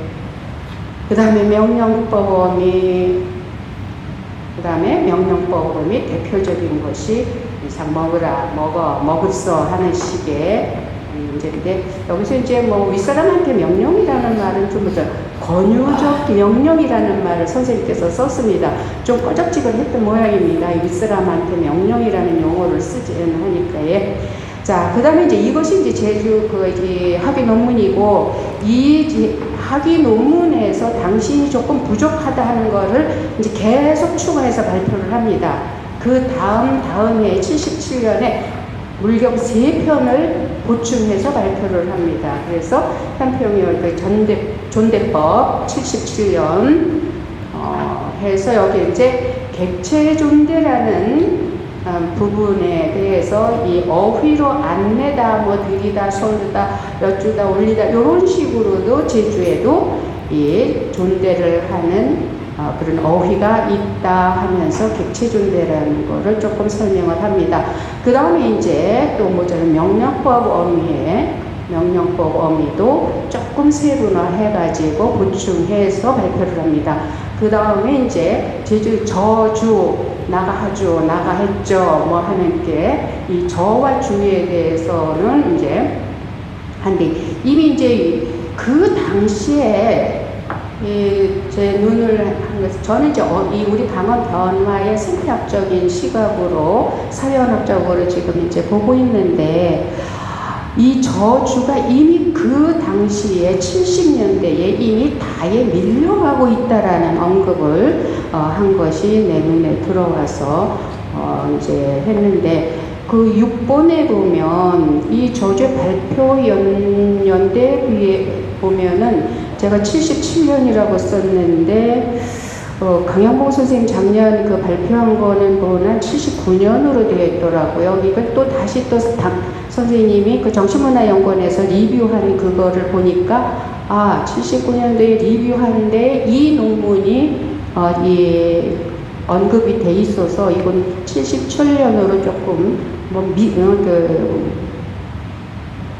별로 중요한 건 아니지만요. 자, 그 다음에 이제 고려가에 나타난 고시 형태, 이게 이제 우리의 이제 아이타고 아시하고 먹어시라 먹으면서 이거하고 이제 대응이 된다. 그래서 우리 제주방언이 국어사하고 연결이 되어 있다. 자, 그런데 이제 마지막에 제주도방언 형태에서 이 형태에 대해서 1966년 초기 발표입니다.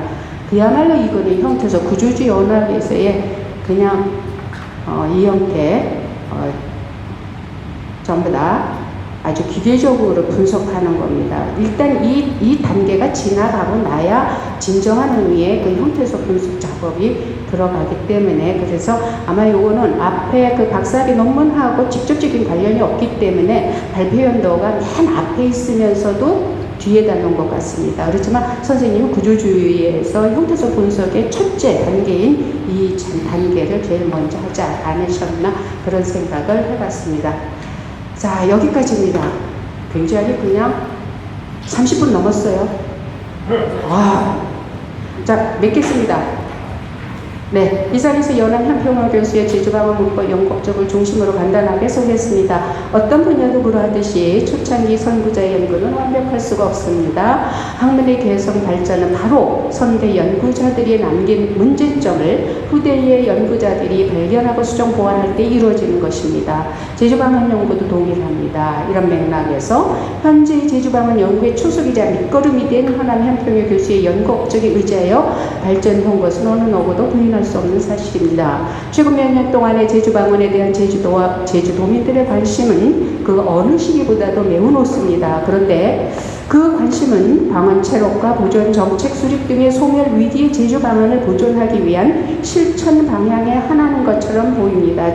제가 너무 예민한지 모르겠습니다만은 물론 이런 실천적인 작업 등은 소멸 위기의 제주 방언을 보존하는 데 반드시 필요합니다. 반면에 급속하게 변화하고 소멸해가는 현재 제주 방언에 대한 연구 업적은 이론적인 연구 업적입니다. 상대적으로 미진합니다. 그 이유가 무엇일까? 건강한 숲은 다양한 나무들이 서로 어우러져서 균형을 이룰 때라 형성됩니다. 앞으로 제주 방언 연구도 현안 한평여 교수가 심어놓은 나무의 근간을 중심으로 다양한 분야에서 활발하게 이루어져야 합니다. 그래야 제주 방언 연구의 이론과 실천이라는 두 나무를 중심으로 건강한 제주 방언의 연구숲이 이루어지게 되리라고 믿습니다. 감사합니다.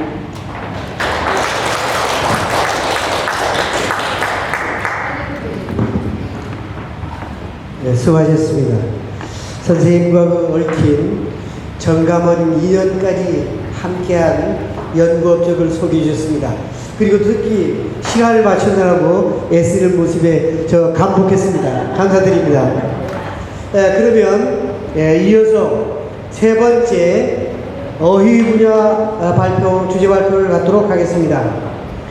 어휘 분야에는 김순자 센터장님이 하시겠습니다. 김순자 센터장님은 제주대학교를 졸업하시고 제주대학교에서 박사학위를 취득하셨습니다. 현재 제주연구원 제주학 연구센터장님으로 재직하고 계십니다. 주요 저서로는 제주도 방언이 어휘연구, 제주수산물 방언 자료집 등 다수가 있습니다. 박수로 맞으시면 고맙습니다.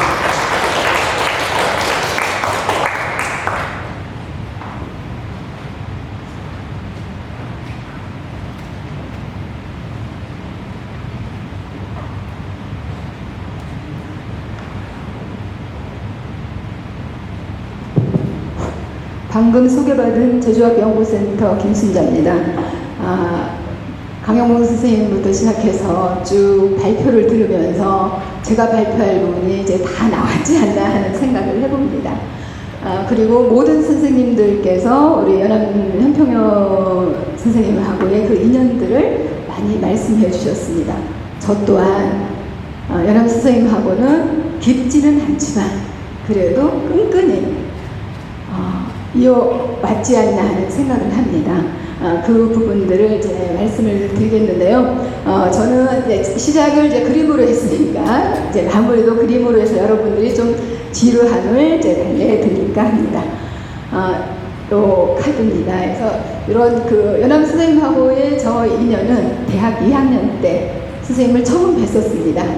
그 당시에 대학 2학년 여름방학이었는데요. 앞에 계신 저희 지도 교수님께서 저랑 저희 친구한테 신분 요즘말하는 도움입니다. 날 누가 떠졌어도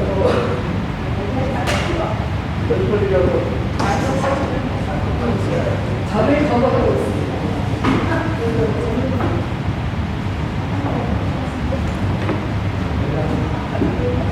대학 2학년 때였는데요. 이제 그때가 선생님이 정년을 이제 앞두고 국가에서 사회를 하는 그런 장소였습니다.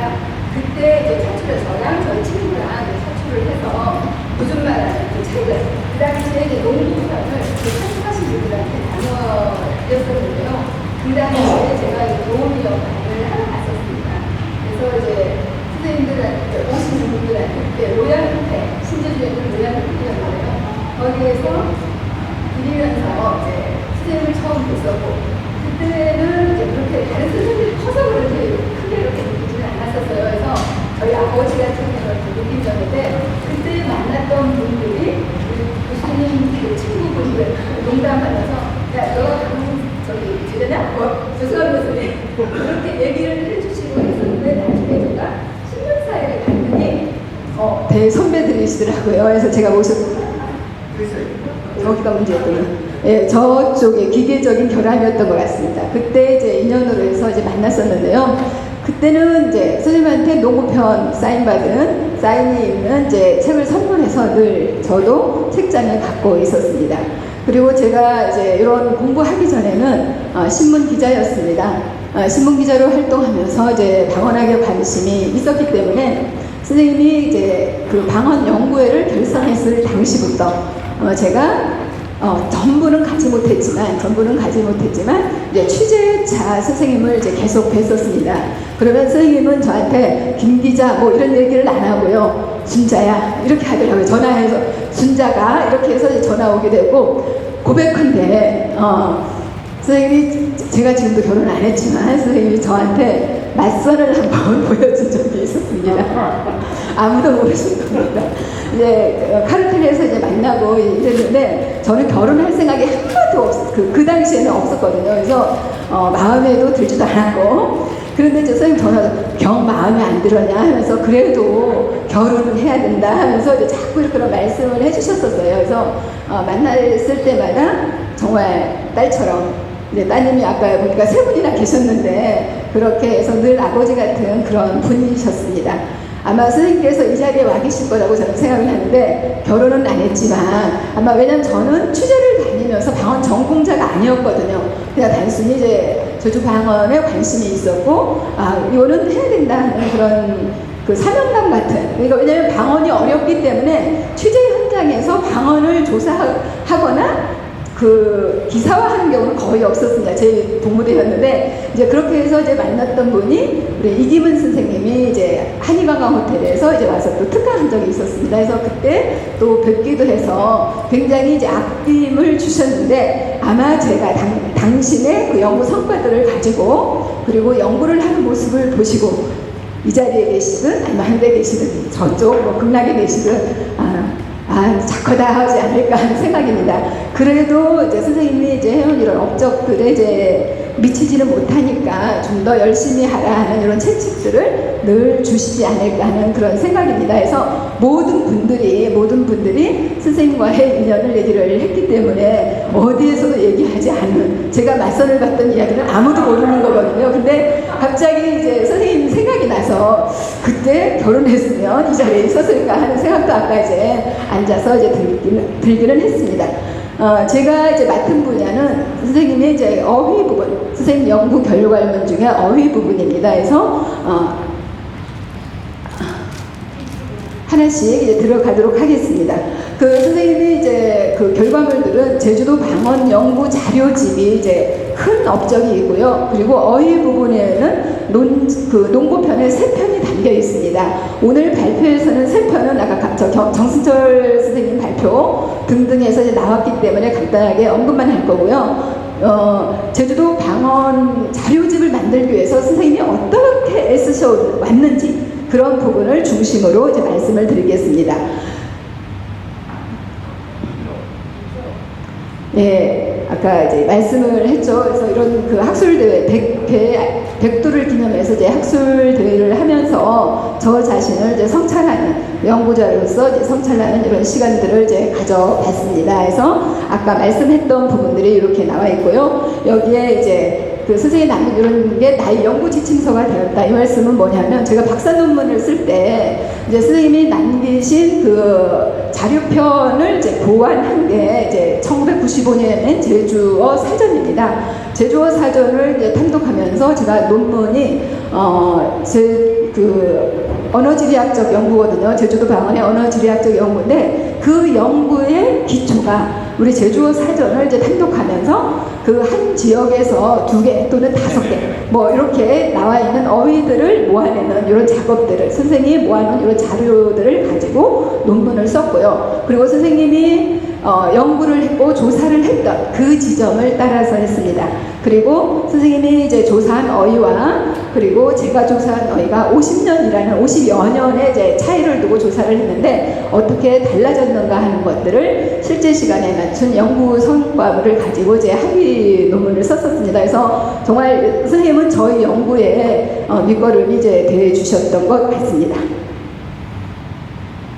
자, 그 선생님의 그 자료, 업적 것들은 앞에서도 계속 소개가 됐지만요. 이렇게 방언연구, 농구편, 자료편이 있고, 그리고 헬라일보의 되돌아온 세월이라는 이 연재물이 정말로 선생님을 평가하는, 그리고 선생님이 연구를 위해서 애썼던 이런 부분들을 너무나 잘 그려놔 있습니다. 그래서 정말 이 되돌아본 세월이라는 이 글이 없었으면 아마 오늘의 그 발표를 하는데 참 많이 애가 먹었지 않나 하는 이런 생각들을 합니다. 그래서 그런 부분들을 정말 선생님이 성격답게 차근차근 기술을 해 놓아서 오늘날 내 선생님이 어떻게 이제 연구를 했는가를 들춰볼 수 있는 그런 계기가 되었지 않나 하는 생각을 해보고요. 그리고 강은봉 선생님이 2번에 걸쳐서 이제 연암 선생님에 대한 이야기들을 했습니다. 그런 자료들을 근거로 해서 제가 자료 발표문을 작성해 봤습니다.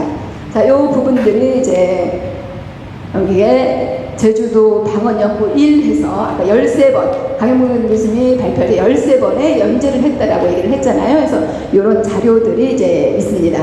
그리고 그 연구 배경은 앞에서 다 나왔습니다. 원래 연암 선생님은 법률 학부를 갔잖아요. 변호사가 꿈이었습니다. 그 꿈을 그래 보면은 장남인 현철욱 변호사님께서 이루어 주셨다라는 이런 표현들도 나옵니다. 그래서 일본에서 공부할 때 우리 동포들의 그 아픔들을 변호할 수 있는 변호사가 되겠다라는 이런 꿈을 갖고 있었습니다.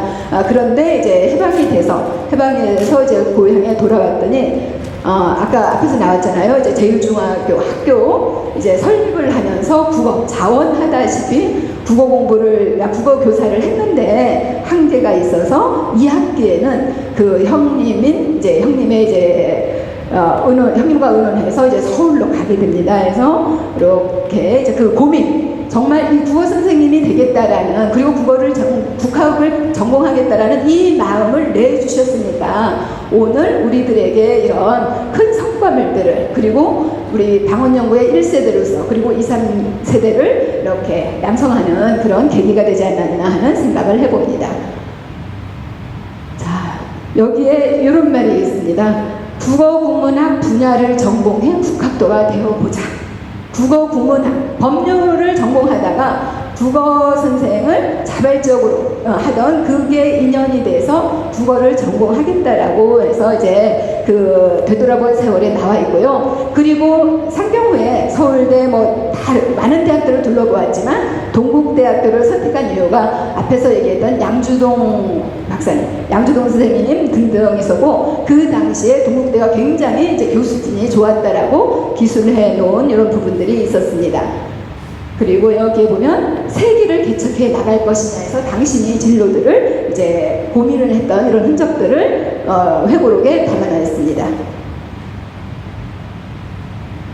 그 다음에 대학 시절에 아까 얘기를 했지만 고어학하고 고전에 굉장히 관심을 많이 가졌고요. 아까 이제 교수님 얘기를 했던 허영호 학장 조선어 기원론, 그리고 양주동 교수의 굉장히 열강을 하시는 그분의 인상적이었다라고 얘기를 하면서 어떤 대목이 있었냐면은 굉장히 마음에 들었다.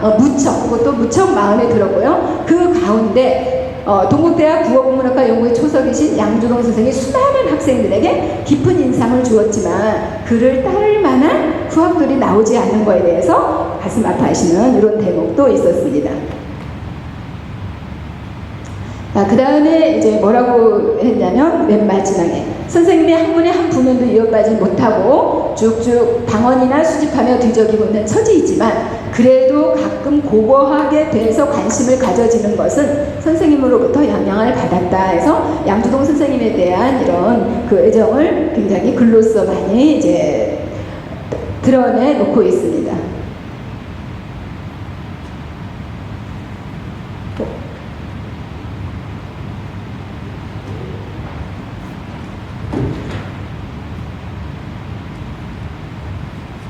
자, 그렇게 하면서 이제 대학 졸업 후 여기서 제가 발표를 하겠습니다.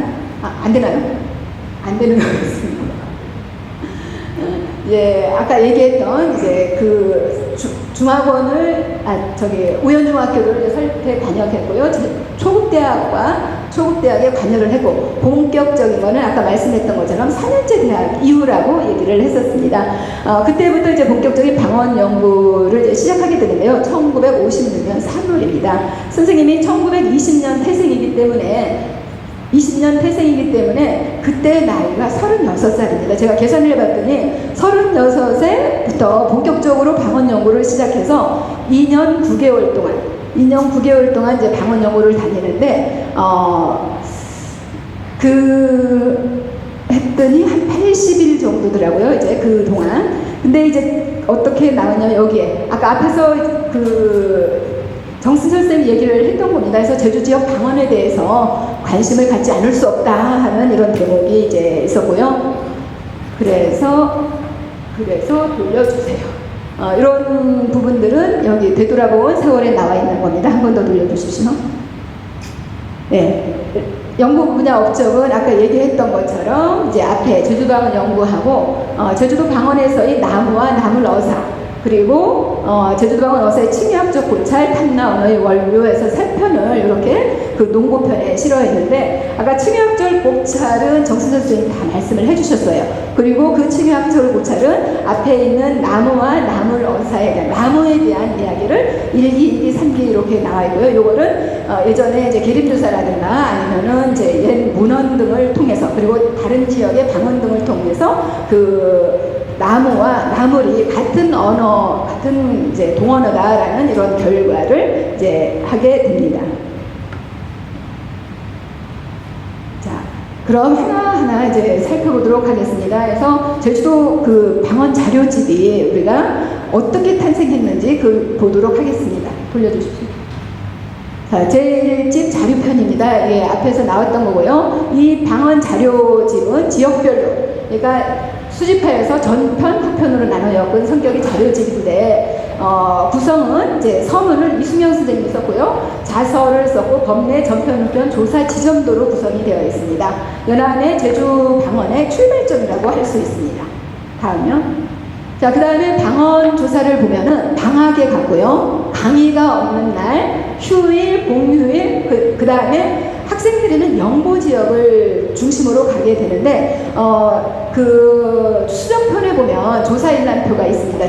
피제보자 일람표라고 해서 조사일람표를 제가 쭉 다 이제 분석을 해봤더니 80일 동안 조사일수가 80일이었습니다. 이렇게 5차에 걸쳐서 나누게 되는데 조사 지점은 보통 12개 지점 그리고 7개 지점 대분류를 이렇게 이제 해놨습니다. 그런데 실질적으로는 조사 마을 수는 33개 마을이었고요. 제보자 수는 더 많습니다. 그래서 163 그리고 163명 제보자 가운데는 어떻게 2번 만나신 분도 있고 3번 만나신 분도 있습니다. 그 다음에 보세요. 이게 제보자로 해서 제가 분석을 해봤더니 우리 선생님이 사전에 보면은 굉장히 많이 나오는 분야가 뭐냐면은 노형이라는 말이 굉장히 많이 나오고요. 지역 표시에. 그리고 조수 많이 나옵니다. 그리고 가파도 가끔 보이고 이제 뭐 하모 이렇게 나오는데 이게 33개 마을인데 여기 조사 일수랑 제보자 지점 이렇게 있습니다. 여기에 보면 제가 함경한림이라고 이렇게 표시한 거는요. 선생님이 12개 지점을 이제 구역으로 나눠서 하는데 그 당시 선생님이 조사 시점에서는 함경면이 없었습니다. 함경이 한림에 속해 있어서 한림이라고 적시를 해놨는데 1950년 그 이후에 함경으로 분리가 됩니다. 그러다 보니까 실질적으로 지금 현재 한림읍 지역은 선생님께서 전혀 조사가 안 이루어지고 예전에 함경 그냥 오늘날의 함경면 지역만 이렇게 조사를 해서 왜 한림을 뺐지라고 했는데 당시 시작 시점에서 함경하고 한림이 전부 한림면이더라고요. 그래서 이런 사연이 있었구나 하는 생각을 해봤습니다. 제 손이 이상한 건지 안 되네요, 또. 자, 그렇게 이제 조사를 가는데요. 여기 조사 장면 사진입니다. 그래서 여기에 이제 선생님이 보통 보면은 1명이 만나기도 하고 2명, 많게는 이제 4명까지 이렇게 만나는데 이렇게 이제 조사 이렇게 같이 하는 장면들이 보고요. 이렇게 길을 보십시오. 얼마나 험난한지. 이런 길들을 다니는 겁니다. 그 당시에 석포를 가든 남원을 가든 저쪽 조수, 정말 깡촌이잖아요. 조수를 가든 할 때 버스를 갈아타고 이런 작업을 2년 9개월 동안 그리고 80여일 동안 하면서 저라면 할 수 있었을까. 그것도 36살인 나이에 조사는 40 이전에 다 끝냈거든요. 그래서 이렇게 이제 했습니다. 조사 대상을 보면 이렇게고요. 조사 인구는 농업이 142명, 어업이 20명이었습니다. 우리의 제주도 방언 방언의 대부분은 이제 농업, 그 당시에는 농업 위주였기 때문에 이렇게 많이 했는 것 같고요. 그리고 남자 제보자가 157명, 여자는 6명밖에 없었습니다. 아마 여자 제보자가 이렇게 이제 없는 것은 예, 그 당시에 사회상을 좀 반영한 게 아닌가라는 생각을 해보고요. 그리고 여성 제보자가 6은 뭐냐면 부녀자들만이 알 수 있는 이런 게 있거든요. 의생활이라든가 식생활 관련 이런 부분들은 여성 제보자를 택해서 조사하지 않았나 하는 생각을 해보게 됩니다. 그리고 자료집 특징을 보면요. 조사 어휘순 아까 우리 정승재 선생님 13,000 하면서 이렇게 정확하게 이제 세서 이렇게 올려놔줬고요. 그렇게 2년 9개월 동안 조사를 한 다음에 정리를 또 어떻게 했냐면 1년 동안 13,000여 어휘에 대한 정리를 1년 만에 끝났습니다. 그러면은 우리 일부 발표 때 우리 현찬옥 변호사님께서 날마다 15분의 차 마시는 시간을 빼고는 늘 방에 계셨다라는 말을 실감이 됩니다. 그래서 1년 만에 이렇게 원고를 정리를 했고요. 그리고 처음에는 이것도 처음에 옛날 그 유해류 전통분류에 따라 정리를 했는데 찾아보려니까 너무 힘든 거예요. 그래서 그거를 폐기를 하고 다시 가나다순, 그리고 이게 외국인들도 제주방언에 대한 이제 볼 수 있게끔 해서 이제 로마자로, 전편은 방언형을 앞서서 ABC 로마자로 이제 했고요. 그 다음에 후편은 표준어를 표제로 해서 가나다순을 방언을 이렇게 하는데, 처음에는 원고를 줄 때는 전편에서 이제 영어로도 뜻풀이를 했다라고 합니다. 근데 그거를 어떻게 이제 인쇄 과정, 그 조판 과정에서 이제 빼줬다라는 이런 얘기가 있어서 선생님이 자료집을 만들면서도 그 목적이 우리 제주도 사람, 한국 이제 방언 학자들만 아니라 외국의 학자들도 염두에 두고 이제 방언 자료집을 만들지 않았나는 생각을 해봅니다. 자, 지금 앞에 부분은 이제 전편에 의해 로마자를 앞세운 거고요. 뒤에는 우리 표준어를 앞세운 겁니다. 후편. 자, 그 다음에 선생님의 자료집의 특징 가운데 하나는 시각화를 했다라는 겁니다. 여기에 보면은 이제 요거 보이죠? 고래인가? 저거 남박색입니다. 이제 제가 눈이 별로 안 좋아서. 자, 요거는 이제 남방이고요. 이제 골갱이가 아니라 이건 우리 큰 낫 있잖아요. 이제 동쪽에서만 보이는 낫을 표시해갖고, 요거는 갈래주, 요거는 우리 남태, 요거는 태학입니다. 이런 형식으로 제주의 특징을 나타내는 다른 지역하고는 좀 다른 기물들에 대해서 이렇게 사파를 그려서 넣은 것도 이 자료집의 큰 특징의 하나입니다. 그리고 그것 말고도 조사 지점을 앞선 그 두 자료와 달리는 이제 조사점, 좀 과학적인 측면에서 이제 조사를 했다고 했잖아요. 그래서 조사 지점을 밝힌 거는 굉장히 큰 업적이라고 볼 수 있습니다. 그리고 자료집 출간은 앞서도 있지만 이순영 선생님이 도움이 컸다라고 얘기를 합니다. 그래서 그 하버드 대학의 이제 한국동아문화연구소 출판 보조를 받아서 우리나라 국어학계에서는 처음으로 이제 연구 보조를 받아서 이 책을 냈고요. 그리고 서문에 이제 아까 이순영 선생님이 이제 헌사를 했다고 하는데, 이제 뭐라고 표현했냐면, 이제 방언 자료들이 간행이 되자 학계의 성사 이에 넘칠 것이 없을 지경이다. 시 단연의 노고를 위로하며 아울러 이 역사가 국어학에 크게 이바지될 것을 믿어 의심하지 않으며 학계의 일원으로서 근대 일대 수학이라고 찬양하는 바이다. 이렇게 얘기를 했습니다. 자, 그리고 이 선생님 스스로도 이제 자평을 한 겁니다. 이제 당신의 그 자료집은 세 가지로 이제 크게 했는데요. 사전식 방언 자료집이면서 지역적 분포를, 그러니까 우리가 방언 조사에 이제 할 때 가장 어려운 게 조사 지점을 이제 밝혀내는 거잖아요. 그래서 어디서 어떻게 조사를 하느냐 하는데, 조사 지점을 밝힌 거에 대해서 굉장히 자긍심을 이제 갖고 있었습니다.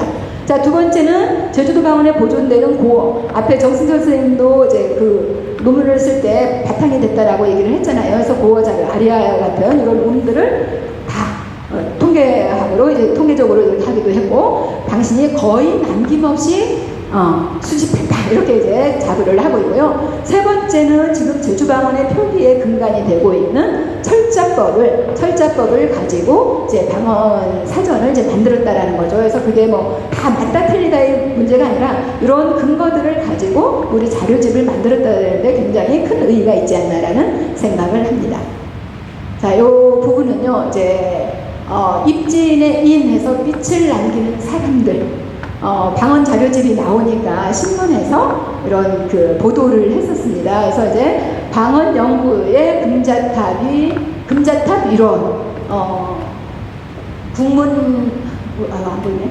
현평효시 이렇게 해서 이제 신문 자료가 있고요. 그리고 오른쪽에는 선생님이 이제 얘기했던 것처럼 당신이 제주도 문화상, 내가 제주도 문화상 1번이거든요. 첫 번째로 제주도 문화상을 이제 받게 되는데 이 방언 자료집이 그 문화상을 받게 되는 동인이 됐다라고 이제 말씀을 하셨습니다. 자, 그 다음에요. 자, 그 다음에 이렇게 해서 선생님이 그 자료에 이제 잘못된 정오표들을 이제 남겼는데 그 정오표를 고치고, 앞서 다 말씀드린 것들입니다. 정오표를 이제 고치고, 그리고 뭐 수정도 하고 등등 했는데, 이제 1985년에 그 수정판이 나오는데요. 그때 피조사자 일남을 소욕을 함으로 인해서 선생님이 어떻게 방언 자료를 이제 조사를 했는지를 이렇게 수면 위로 다 분명하게 드러내주는 역할들을 했다라고 얘기를 하고요. 그 수많은 제보자들을 만나면서 그냥 우리는 방언 자료집에는 어휘 하나, 뜻풀이 하나겠지만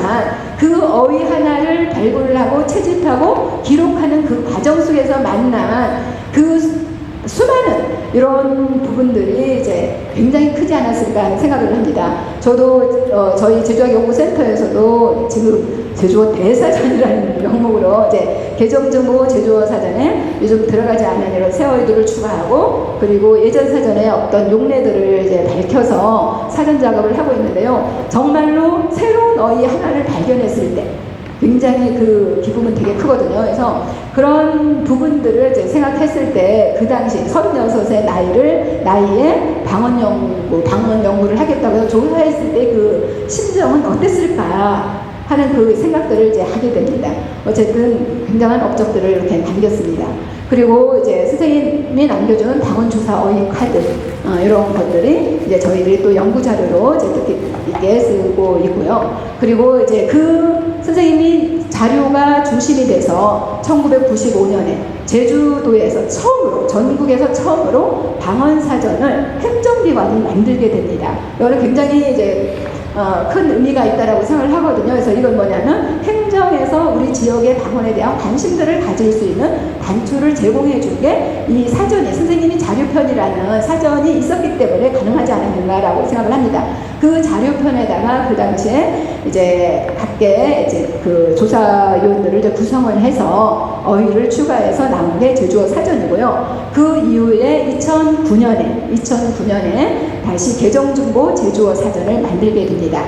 그리고 이제 선생님이 남겨놓은 자료에다가, 그리고 어휘 카드다가, 그리고 새로 강모 선생님이 이제 조사를 한 자료를 덧붙여서 현평효 이런 얘기를 하려니까 좀 죄송한데요. 두 분의 스승님과 은사님과 제자의 이름으로 이렇게 제주어 조사 어미 사전, 표준어로 찾아보는 제주어 사전. 이 표준어로 찾아보는 제주어 사전은 후편을 활용했는데, 이제 그 당시에 우리 방언을 앞세운, 표제어가 방언이니까 너무 어렵다는 이런 일반 시민들의 요구들이 있었습니다. 표준어를 통해서 방언을 찾아보는 사전이 있으면 좋겠다라는 이런 요구들이 있어서 그 후편을 활용해서 표준어로 찾아보는 제주어 사전을 이제 만들었는데 굉장히 많은 이제 도움을 받고 있지 않나라는 생각을 하고 있습니다.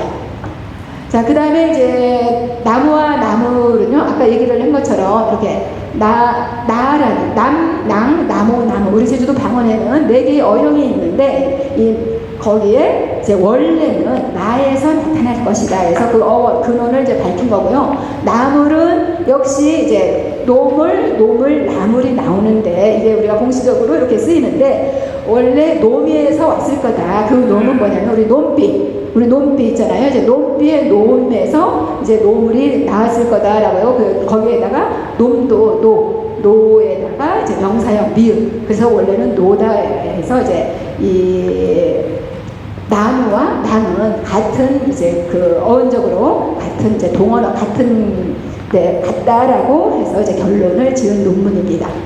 자, 그 다음에 이제 칭의학적 고찰은 아까 정승 선생님 얘기를 했지만 우리 제주도 방언, 그러니까 원래 이 나하고 그걸 떠나서 이제 사기로 이렇게 나눠줬는데, 이런 근거는 이제 계림유서라든가 아니면 다른 지역 방언 아니면 이제 문언어 이런 것들을 토대로 이제 분석해내서 칭의적으로 고찰을 한 논문이 있고요. 그 다음에 마지막으로 탐나 언어의 원류라고 해서 우리 제주도의 탐나를 지칭하는 어휘가 탐나, 담나, 탐나 해서 8개의 명칭이 쓰이고 있습니다. 그리고 우리 부족 명칭 중에 야물라, 고울라, 부울라 여기에는 라다라든가 이제 탐나에는 이제 요 부분들이 전부 이제 높은 그 고구려에서 이어받은 어휘다라고 해서 이 근원을 밝히는 탐나 언어의 원류라고 해서 이제 근원을 밝혀주는 논문도 있습니다. 그래서 어휘 관련 논문은 다른 것보다는 좀 많지는 않습니다. 그래도 이제 그 제주도 방언 자료집이라는 큰 업적을 남긴 걸로 이제 제가 그 방언 자료집 중심으로 이제 발표를 했습니다.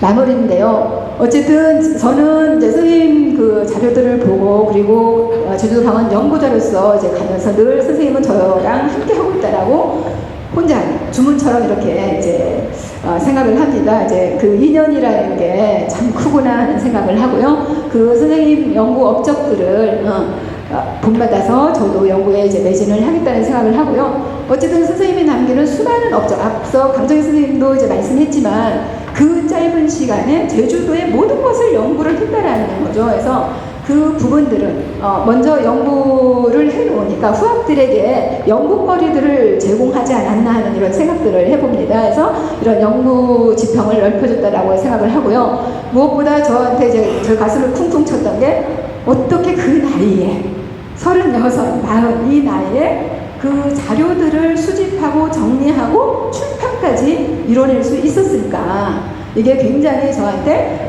주는 이제 메시지가 큽니다. 그래서 그 나이에도 했는데 지금 이렇게 나이 먹으면 나이값을 해야 된다고 하잖아요. 여기 나이 많으신 분들 계시지만 어쨌든 이제 다시 저 자신을 되돌아보는 성찰하는 시간을 가지고 있고요. 그리고 완벽하지는 않다라는 거 이제 저도 이제 조사를 하면서 그거는 그럴 수밖에 없다고 생각해요. 2년 동안 조사한 자료이기 때문에 우리 자료집에도 그리고 선생님 스스로도 늘 계속 반복해서 수정 보완하는 이런 작업들을 해왔다라는 거잖아요. 그래서 이렇게 이제 우리 뜻풀이 어휘 지역 수정할 내용들이 있지만 이것들은 후학들이 당연히 이어받아 이제 온전하게 이제 만들어내야 되지 않을까. 그렇지만 온전하지는 못할 겁니다. 저희들이 하더라도. 왜냐면 지금 이제 그 제보자들 연령을 봤더니 그 당시 제보자들이 60, 70대가 이제 대부분인데 60, 70대가 굉장히 많은데 그분들이 지금 다 돌아가신 거잖아요. 젊은 30대가 한 분 있었나? 아무튼 그 젊은 분이 있었는데 그분 하더라도 다 나이들이 다 있습니다. 그래서 지금 조사하는 거와 선생님이 조사했을 때의 방언형은 많이 달라졌을 거다라는 생각도 해봅니다. 무엇보다도 이제 선생님이 그 만났을 때 저한테 선생님은 온화함 그 자체였거든요. 저는 학생이 아니었기 때문에 늘 따뜻하게 이렇게 대해주셨고요. 그리고 자료를 보면 정말 열정과 부지런하다. 그리고 학문을 대하는 자세, 그 다음에 세상을 바라보는 이런 자세, 굉장히 진중하다. 정말 이런 부분들을 이제 가슴에 새기고 정말 그 본받고 싶다 하는 생각을 해고요. 그리고 제 발표로 인해서 만약에 선생님한테 누가 될 부분이 있나 하는 생각도 되돌아보게 됩니다. 어찌됐든 네, 선생님을 통해서 그리고 제주어 연구소가 또 4살 어린 나이긴 합니다만은 이런 그 계속 기념일에 깊은 학술 회의를 할 수 있어서 정말 기쁘게 생각하고요. 그리고 후학으로서 정말 대선배님들, 대선생님들을 이제 같이 선생님들과 같이 이 자리에서 이제 선생님이 읽어놓은 이런 업적들을 제가 말씀한다라는 게 참 주제넘다 하는 생각도 들기는 하지만 그래도 후학으로서 제주도 방언은 결혼은 못했지만 결혼은 안 했지만 못한 게 아닙니다. 안 했지만 제주도 방언하고 아마 이제 제가 계속 가지 않을까 하는 생각을 합니다. 그래서 이 모습이 처음에는 맨 앞에 제가 사진을 이제 PT 자료로 만들면서 앞에 했다가 아니다. 선생님이 늘 이렇게 책을 가까이 하는 이런 모습들을 맨 마무리에 마지막에 이렇게 담아서 제 자신을 한번 돌아보는 계기로 삼자 해서 이렇게 사진을 올려놨습니다. 감사합니다. 네, 김훈자 센터장님이 선생님의 그 업적을 중심으로 어휘의 분야에 대한 소상한 소개가 있었습니다. 감사드립니다. 지금까지 음운 분야, 문법 분야, 어휘 분야 세 분야로 나누어서 주제 발표가 있었습니다. 발표하신 분들이 준비를 많이 하셨는데 시간상, 제약상 다 소개하지 못한 아쉬움을 간직하면서 다음에 있는 혹시 종합토론회에서 그런 것들이 좀 보완될 수 있지 않겠나 생각을 해보면서 제2부 순서를 마치도록 하겠습니다. 감사합니다.